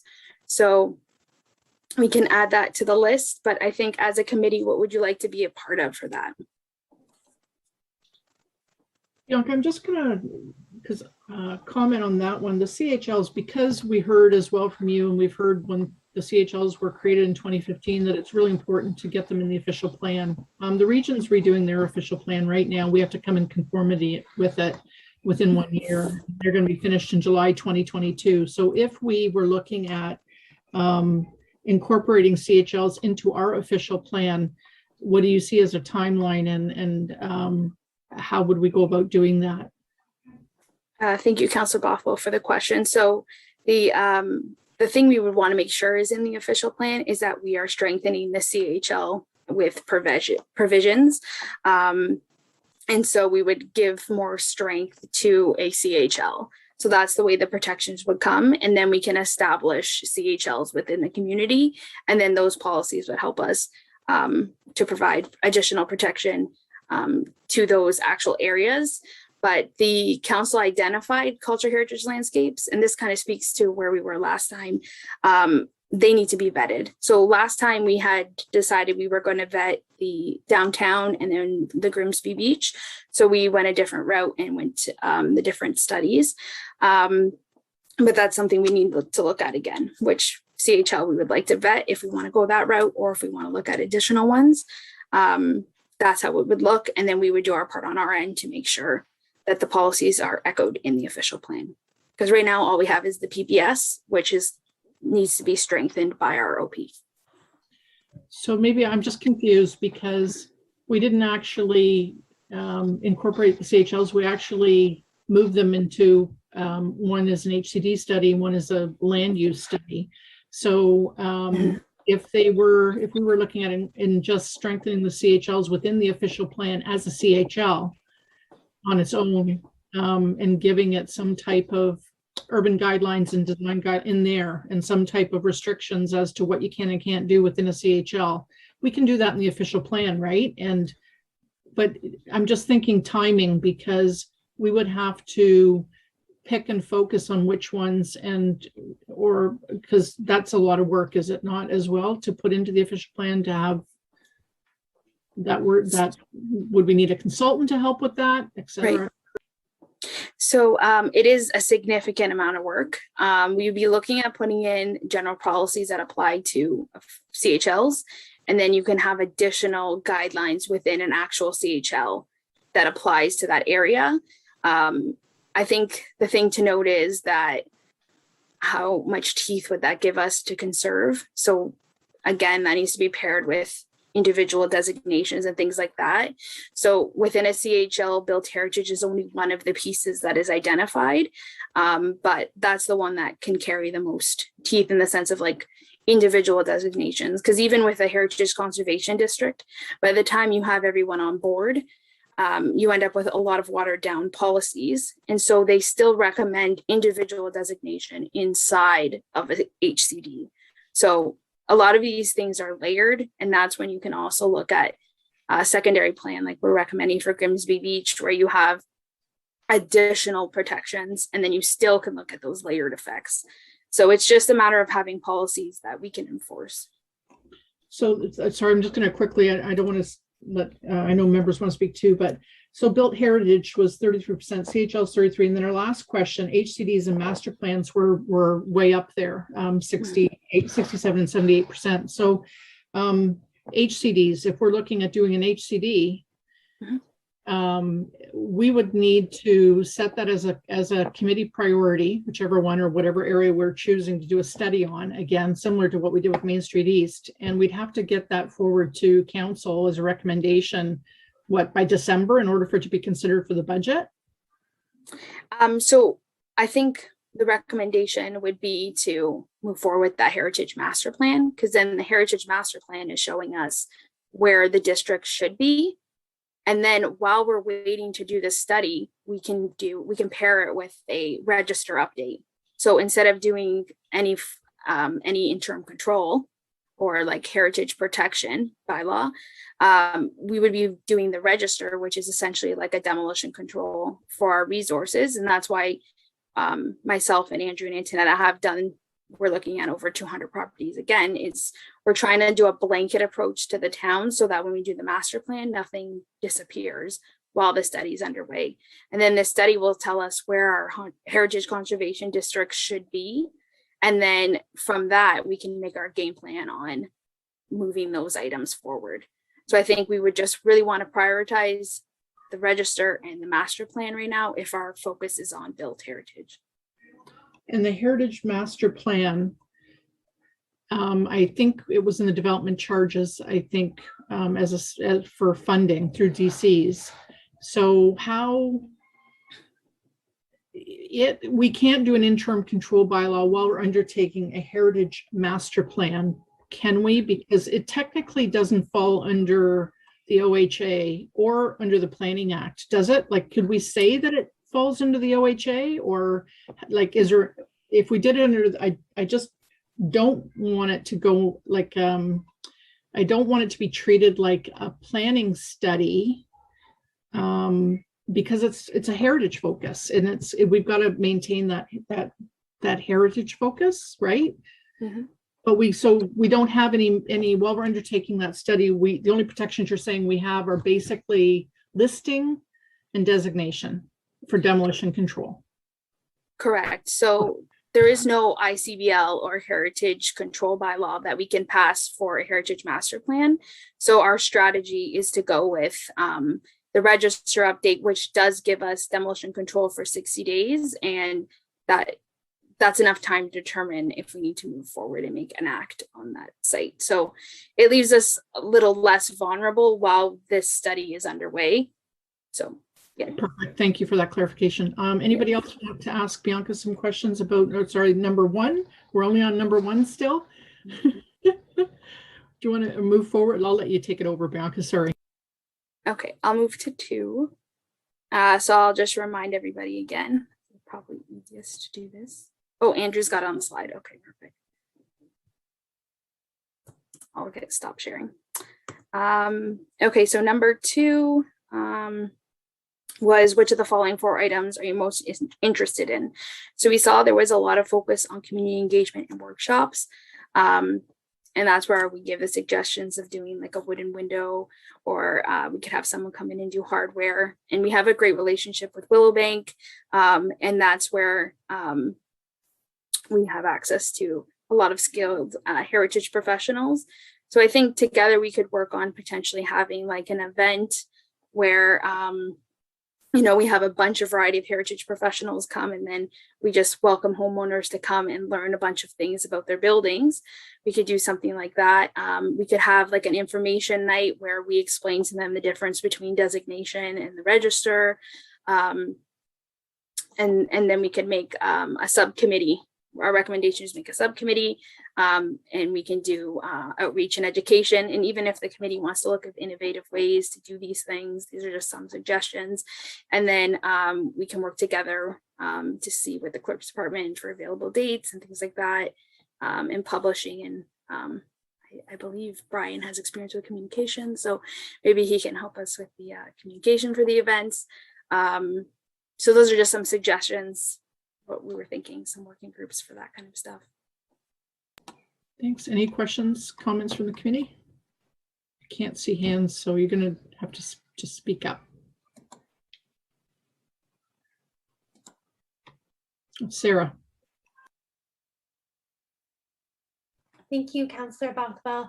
And I really love the idea of doing community workshops. And I love the ideas that you already suggested. And I think even just a general workshop that even Andrew presented to us today, what I think would be really useful for the community, like to arm our community with knowledge, tools, resources, and hopefully to kind of dispel some of the misinformation that might be out there regarding what heritage looks like in the community and how we are designating and preserving it here. I think that would be really useful, just a general workshop with just arming them with the terminology and definitions and how we're coming about it would be really useful. And I'd love to get involved with that if I could. Thanks, Sarah. Bianca, see that enthusiasm? It's rubbing Yes. off. Through Councillor Bothwell, I think that's fantastic idea, Sarah. Start with the basics and then just keep building on it. And we're going into some colder months, so I think it's perfect time to maybe set up a webinar or something. Brian. Thank you, Councillor Bothwell. Question on the workshops, or just I guess in general, do we have any sense, or do we have a way of getting some input from the homeowners in Grimsby that have these properties for what they might want, in addition to kind of some of the ideas that have put out there? Is there any way of us, or has there been any efforts in the past of kind of polling that group and getting some feedback from them?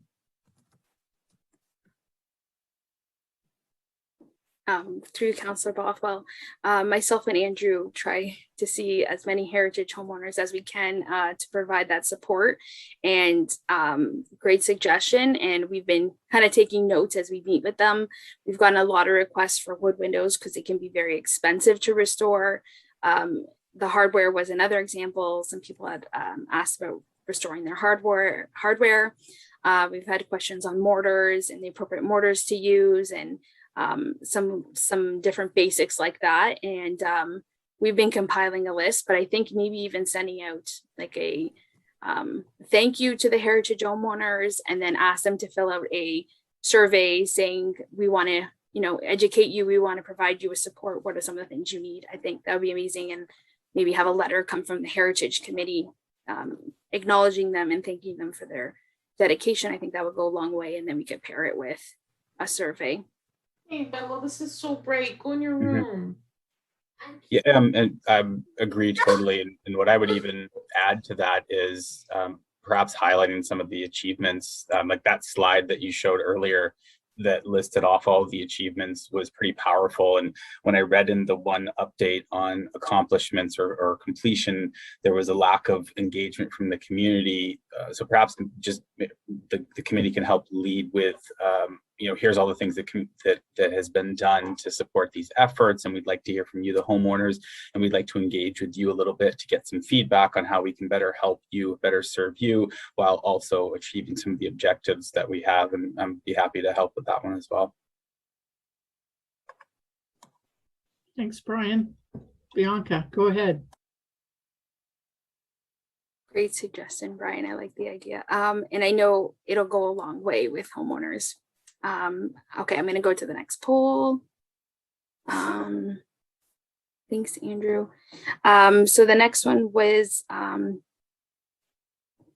is this I think it's the next slide. Yeah, so which of the 4 items are you most interested in? And we had tour guides, information booklets, and promotional materials paired with correcting misinformation in the community. So I think maybe we could pair these 2 together. And we can maybe do like a fact sheet. Did you know? Start to correct some of the information. I think a lot of the heritage protections seem very intimidating at first, but once you take the time to explain it to the homeowners, you end up kind of at the same level where you're both very passionate about the conservation and they really appreciate being part of the conversation. So I think those potentially could go hand in hand. Mark? Thank you, Councillor Bothwell. For what it's worth, that those 2 documents that you put together were really nice. They look good. They were easy to read. This is being listed. This is what this means, right? This is designated. This is what this means. Very clear after I finished reading those documents, and so well done. And I think that's the kind of stuff that's going to address some of the correcting misinformation. So I've already forwarded those documents to 2 or 3 people because they were confused, and they came back and said, where did you get those? Those were excellent. So there's some feedback for you right away. That approach seems to be working. Okay, so I've done a lot of that kind of work in my career, so I'm available to help with that. I'm a good editor in Word and PowerPoint. Thanks, Mark. Bianca, just another thought is there's where we've had successful HCDs in like there's quite a number of them listed. I can't remember, 314 or something of them in some smaller communities. And there's often they've done reports on the successes, and they've done multiple HCDs and stuff.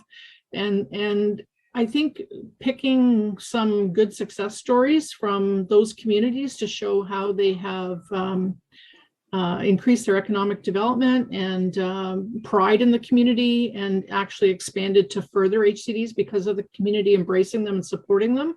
I think any way we can show how other communities have been successful and use those stories will help us in our promotional as we move forward as well. So if there's any way to incorporate that, I would just suggest that might be a way to you know, even having some of them come speak, some of those communities that have been really good, like Godrich, Port Hope, I don't know, or some of them that are around not too far, and speak to the community or the committee about their success stories might also help. Sorry, anybody else there have any other comments? Mark, is your hand still up just from before? Okay. That's great. So Bianca, I'll let you take it over again.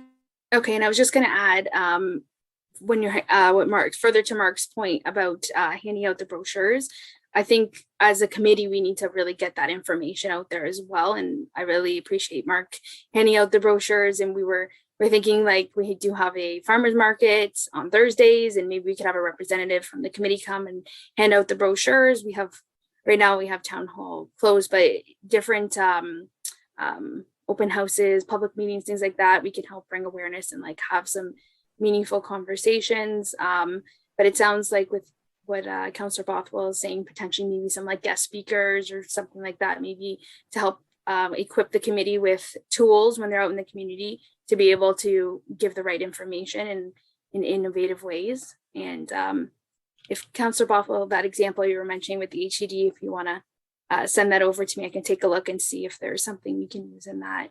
But I like your idea of having a guest speaker. I think that would benefit.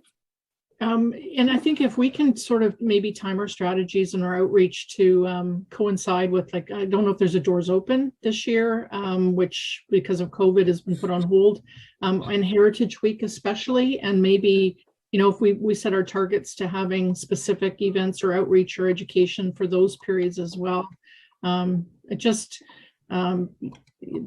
you know, looking at strategic timing or partnering with our other culture at Grimsby, the museum, the art gallery, the library, for events where we can have a presence and get our materials out there, because there's often those types of opportunities that we could share in. And Nels Manor, when they recently had their front lawn little recognition for Robert Nell's birthday, right? You know, that's just those types of things where we can have a presence maybe, and that of course will work into, we would have to look at how we'd need a working group to be able to do those things and strategize and all that, but it's just a thought.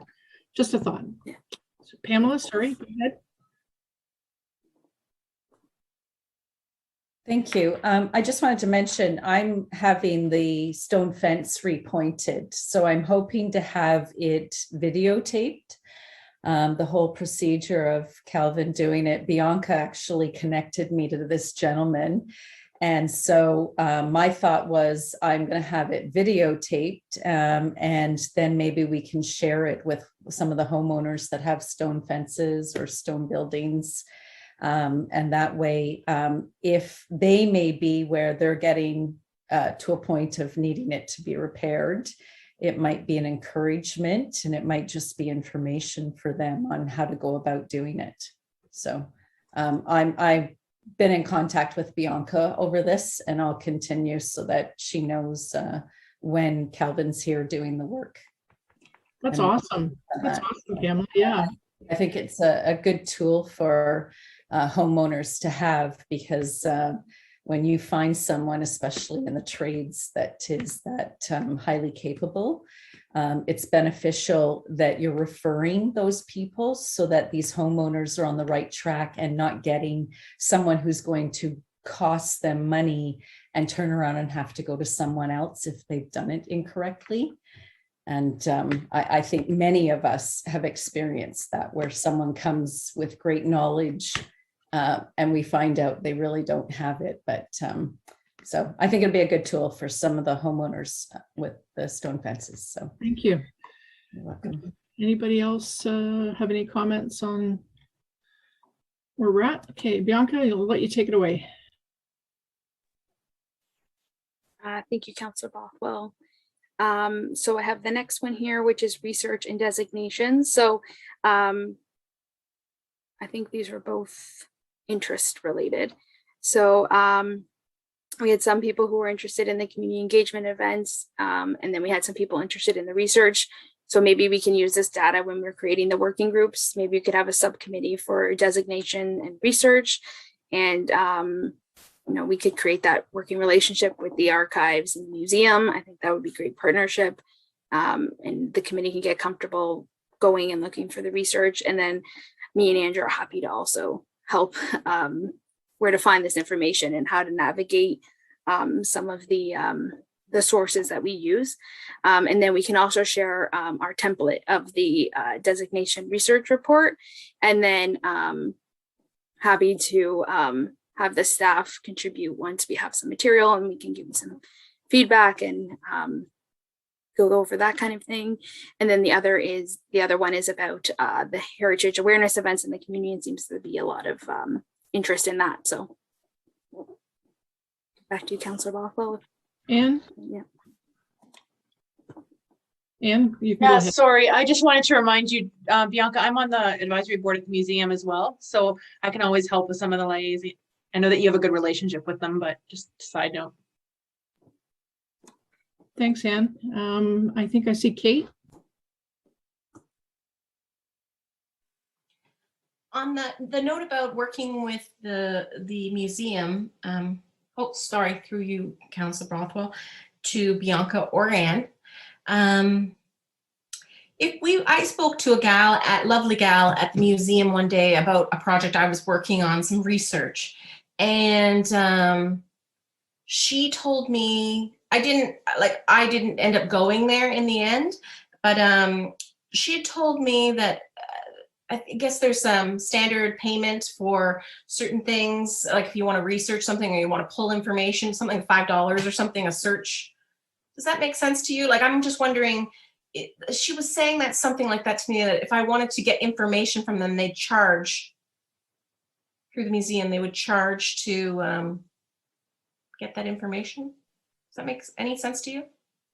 I don't think so. Maybe Bianca would have more information, but not that I'm aware of, Kate.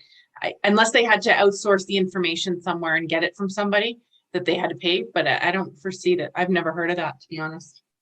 She did say, because I was on the historical society, the heritage advisory, that they might be able to waive that fee, but I didn't go forward with it, so I didn't know.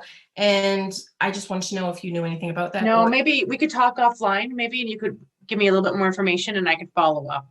It may have been somebody, like we've had some interns in there over the course of the last year, and you know, maybe, I don't know, we can follow up on that separately offside. Thank you. Okay, Kate, you're okay with that? Can't see you. Bianca, just had a question for you, because of if we had a pressing designation on a property that we really wanted to get moved on quickly, and staff are overworked right now, overburdened with a lot of priorities. Can we look at, and we're not experts, and I mean, a lot of us are probably, some of us are probably excellent at doing research and stuff, but you've always said that it didn't even matter if the Archives Historical Society did the research, that your planning staff would still have to vet it and go through it anyway. So I'm just wondering if that's still the case, is that if we're hoping to partner, and like I said, if the Historical Society, the Archives are willing to help us with some of this, that's great. But I mean, we're also, that there's a lot of work involved there.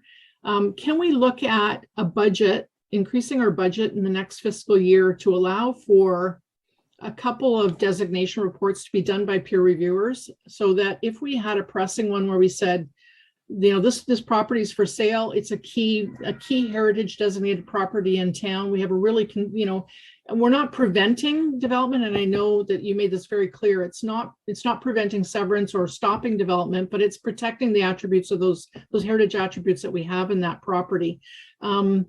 If we had to do one like that's on the register that was threatened in a way, can we look at having a little bit of a buffer fund for outsourcing those designation research reports? Is that a possibility? Thank you, Councilor Bothwell. I think if it was a pressing or an urgent one, we probably take it, to be honest, and just focus our efforts on that, especially a designation. However, I think it would be like future sites that we think would be of interest, or we've always wondered if there was significance there, things like that, where we could have the committee kind of do a dive and see, is there something there? Is there something more?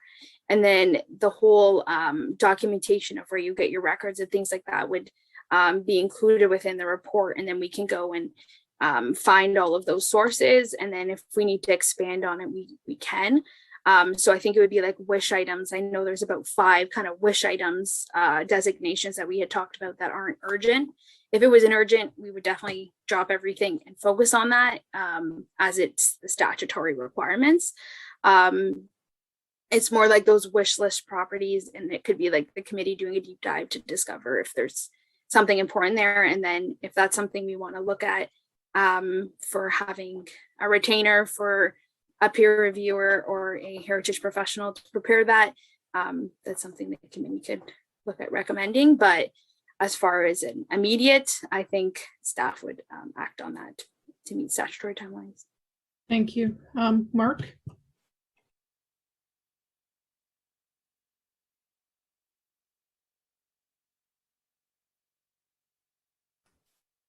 My mouth is slipping down and it's hitting this thing. Living in an old house. Oh, so you didn't mean to have your hand up. No? It's possessed, I think. It's just going there by itself. Well, watch it. Halloween's coming. If they know that your house is possessed, all the little critters are going to come around there and going to go and try to see the spookies. Okay. Any other questions? Yeah, I think it'll be interesting to see what Grimsby Beach does for Halloween. That would be fun. Anyway, anybody else have any comments on this section that Bianca's got? No? Okay. I'll have her move on. Go ahead, Bianca. Thank you, Councilor Bothwell. The next one we have here are what you're most excited about. So I am excited to see interest in the inclusive history.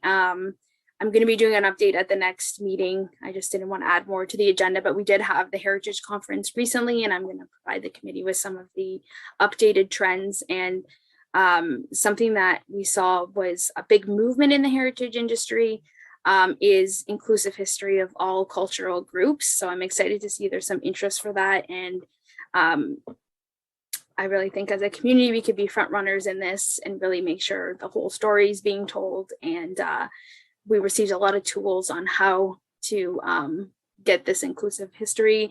I've had a lot of discussions with the curator at the museum, and she's very interested in it as well. And so I'm excited to see some interest for that. So we could potentially look at having a working group to look into that. We have designation reports like we just talked about. The Heritage Master Plan seems to be a priority for the committee. So we will definitely put that on a high priority to move that one along. And then again, the Heritage Conservation Districts. And I think we'll go with the Heritage Master Plan paired with the register updates as level 1. And then we can see heritage districts are a desire of the committee.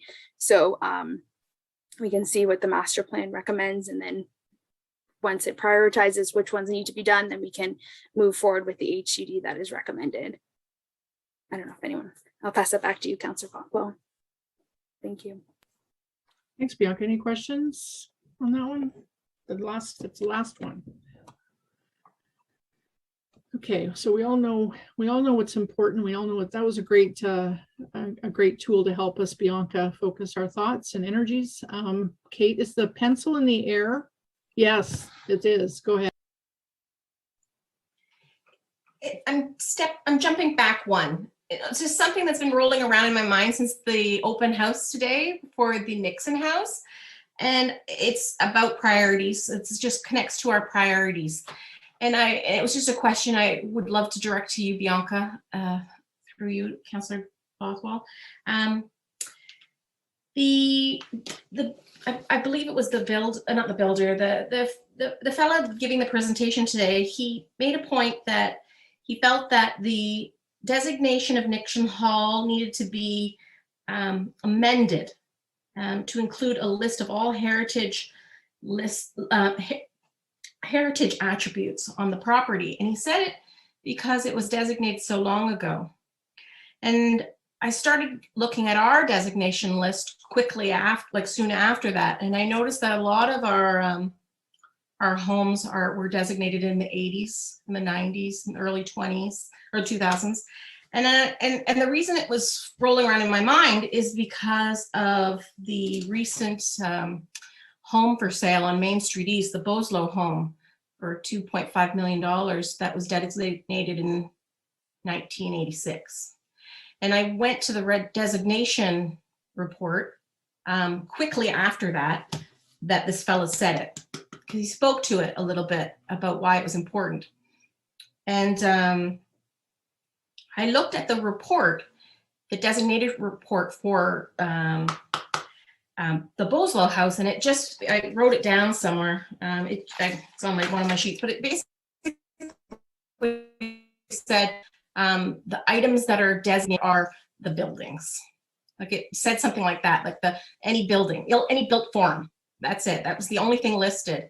And it wasn't detailed. So I started thinking to myself about when we put the ice house, we reevaluated the designation of the property on Main East where we added the ice house, the ice hut. And I'm just wondering, and again, 90% of your time is taken up already with other heritage stuff.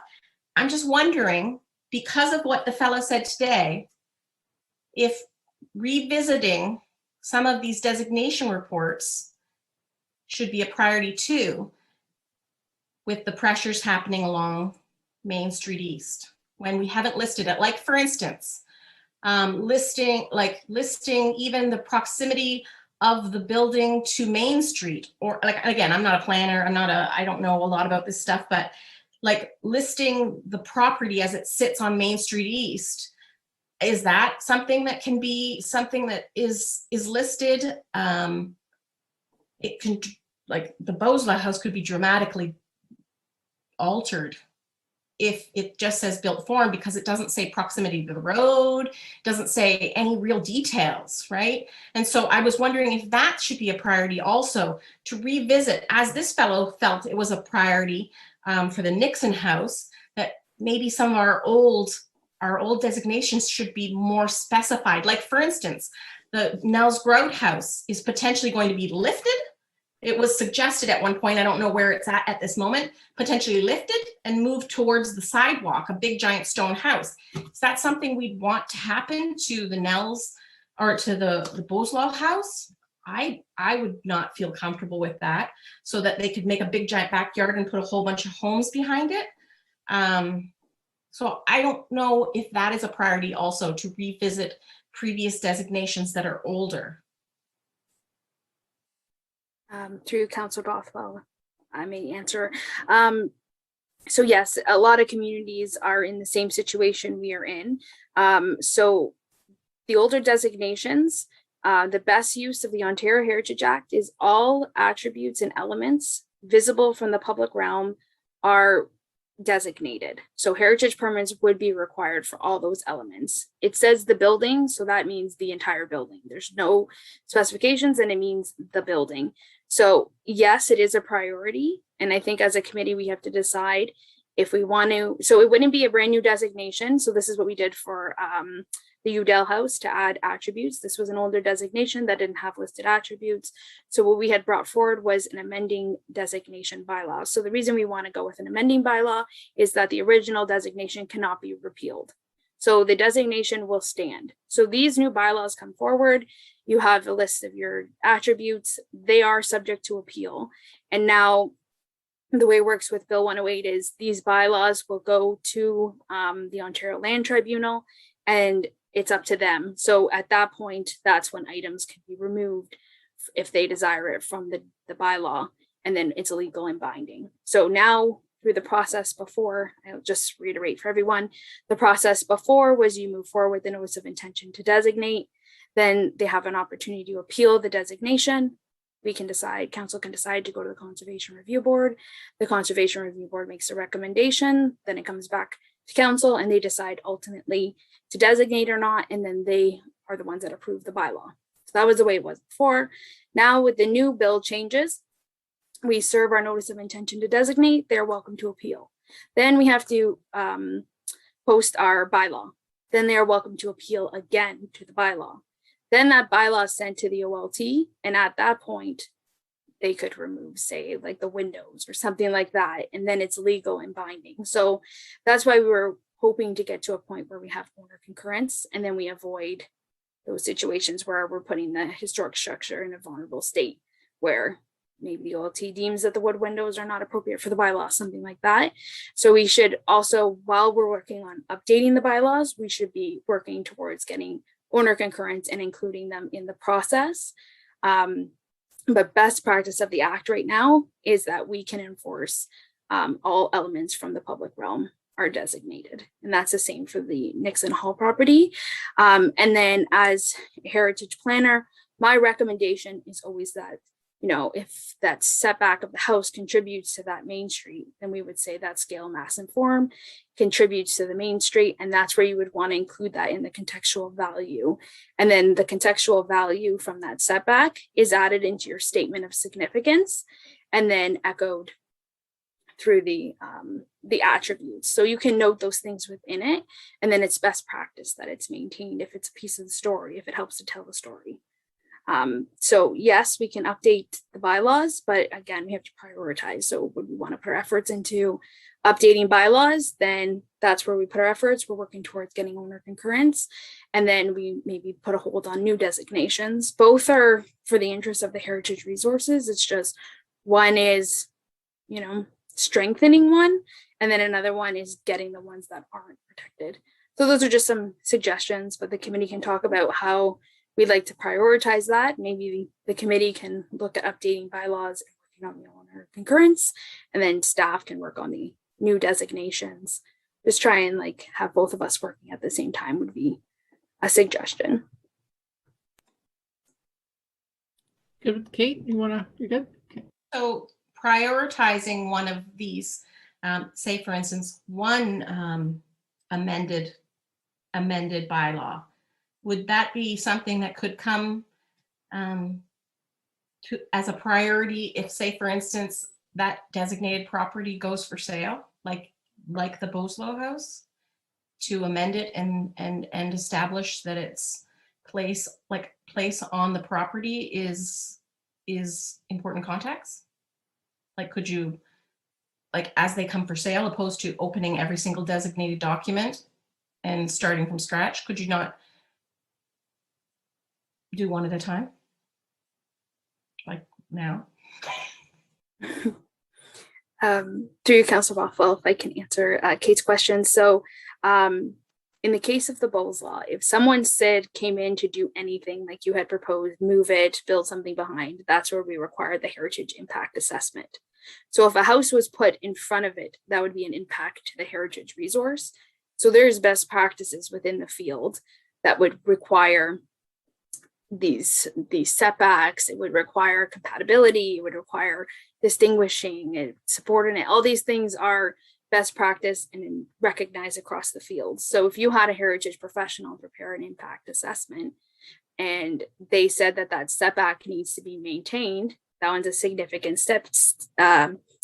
So it's a piece of the story. They're saying contextually there's significance there, then they would recommend within the HIA that setback be maintained. And that's typically like the Nells or Udell, that's typically a recommendation through staff, is that setback is maintained because it's a piece of the evolution of Main Street. So those are best practices within the field that are already being recognized.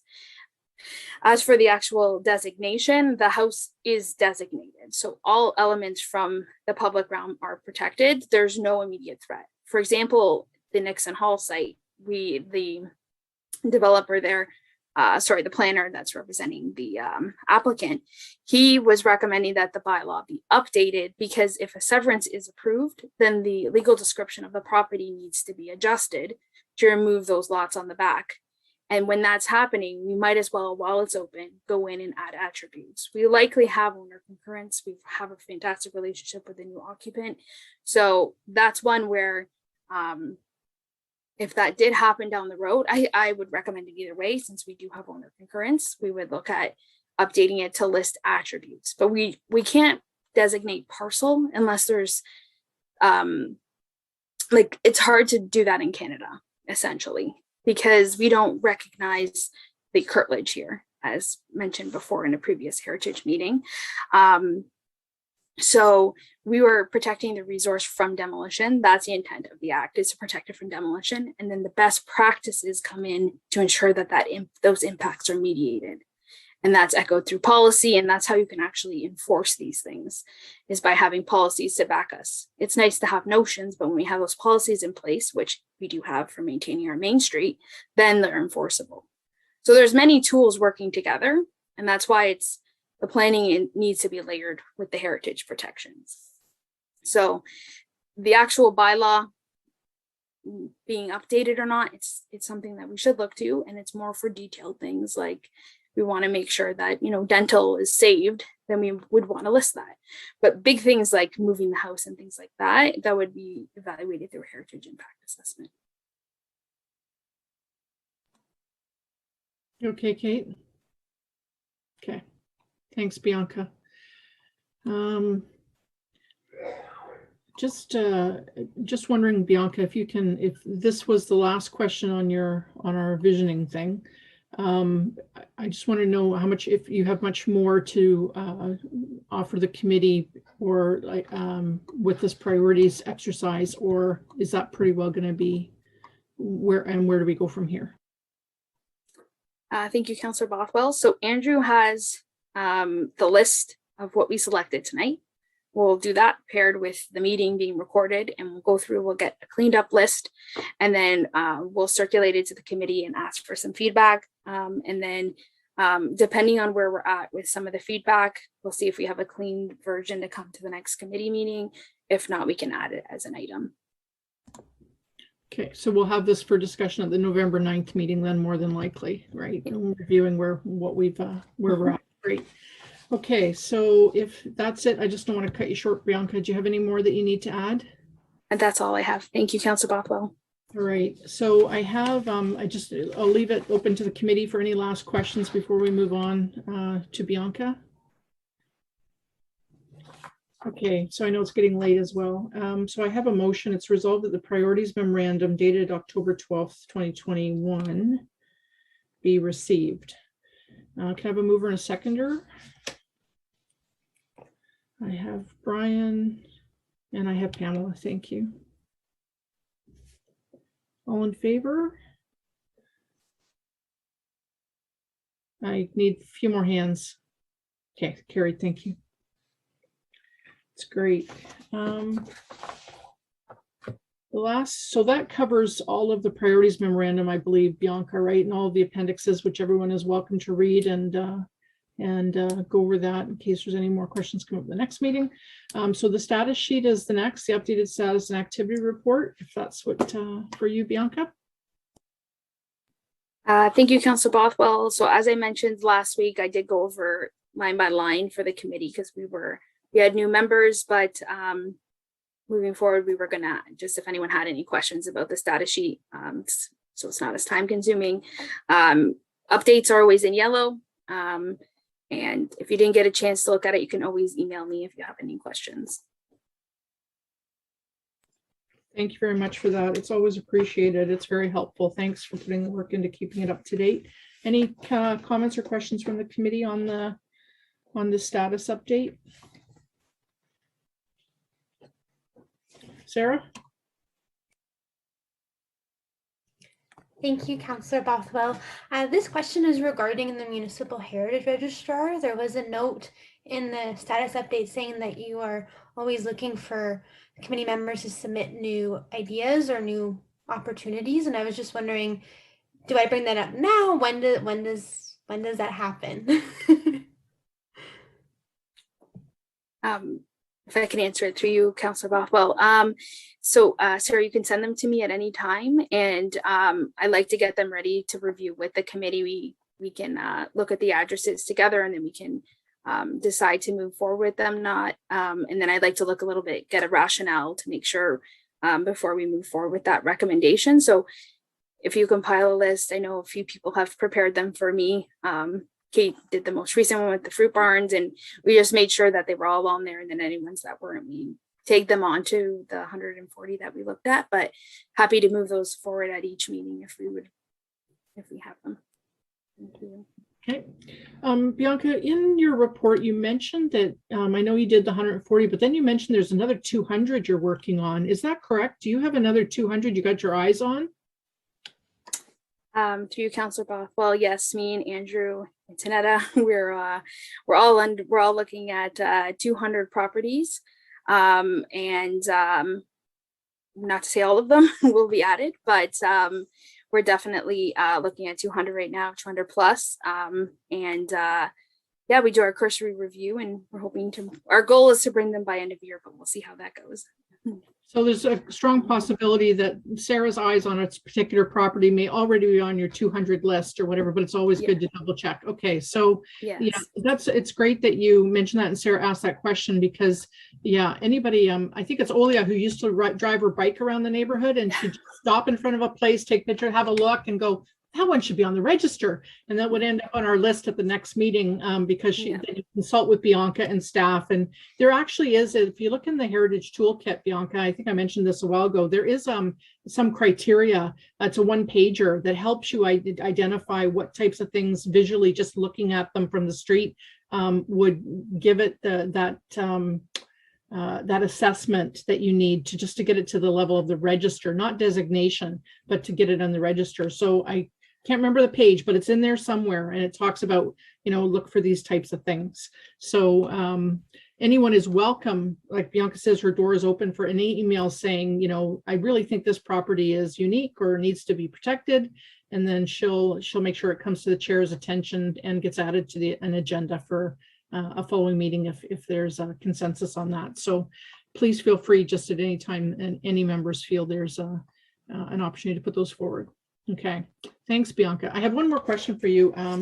Sorry, on actually it's a comment. So I think with 133 Main Street East, I appreciate the work that yourself has done with the applicant and DeSantis to ensure that the James Willison Grout Nels house is protected for the upcoming winter again as well, and looked at some of those measures that needed to be done. So we just want to thank the DeSantis for looking after that and yourself for making sure the property standards are maintained for that.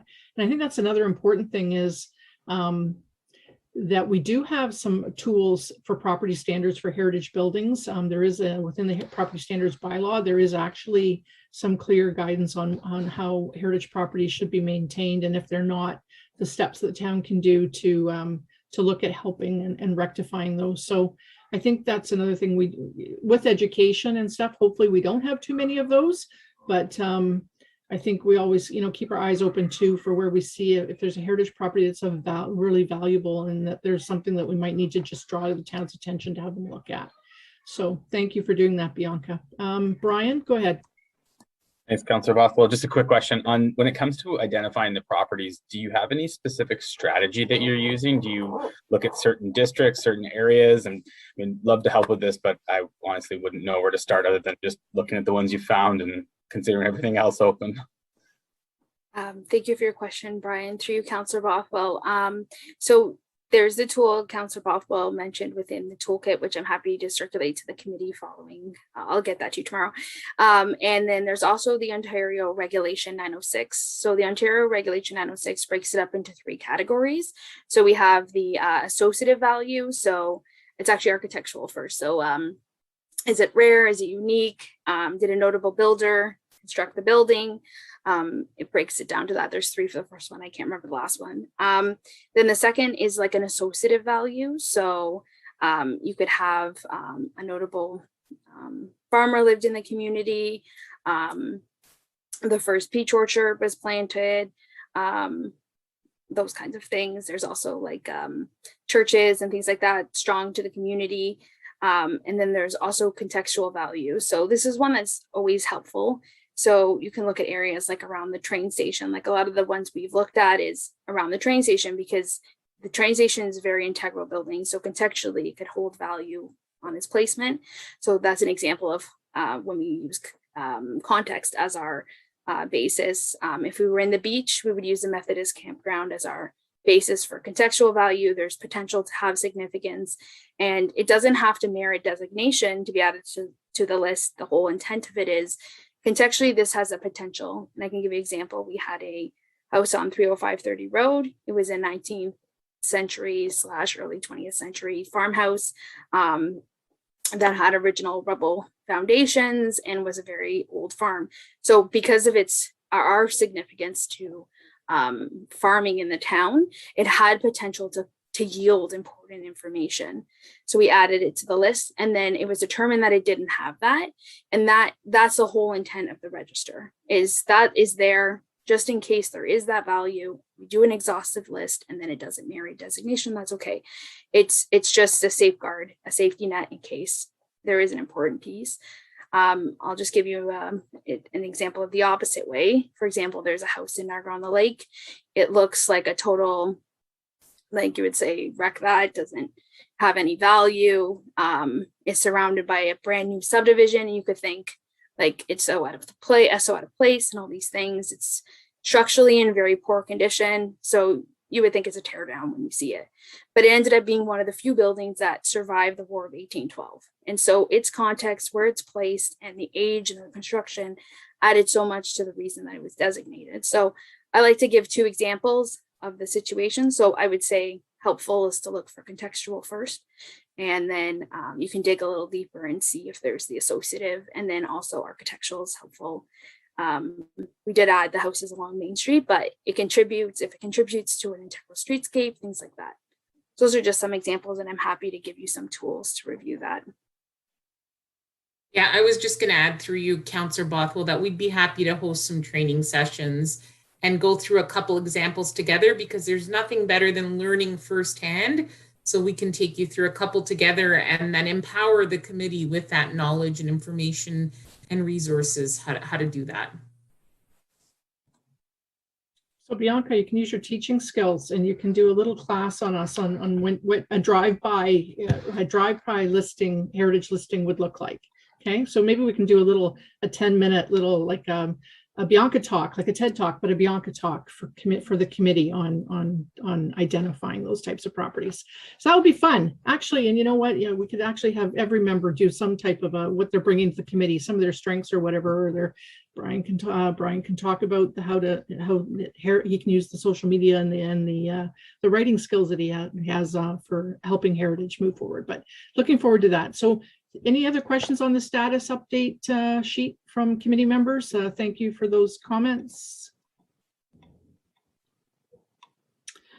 I don't see any. It's going on late. I mean, you guys have been really brave, 2.5 hours here for a committee meeting. Not as bad as a council meeting. Be thankful, because it could have gone till 1 a.m. I mean, I would have given you a little bit of a break after 3 hours, but anyway.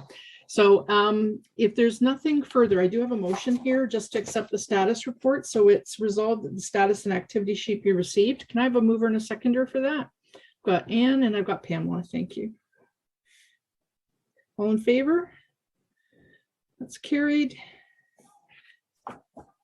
And that's it for this evening. There's no correspondence. The next meeting, Heritage Grimsby Advisory Committee meeting, is scheduled for November the 9th, 2021 at 6 p.m. Available again through live stream. Looking forward to seeing everybody there. I'm going to say this meeting is now adjourned. Thank you everyone for attending and taking the time tonight for this late meeting. Much appreciated. So have a great rest of the week. Thank you.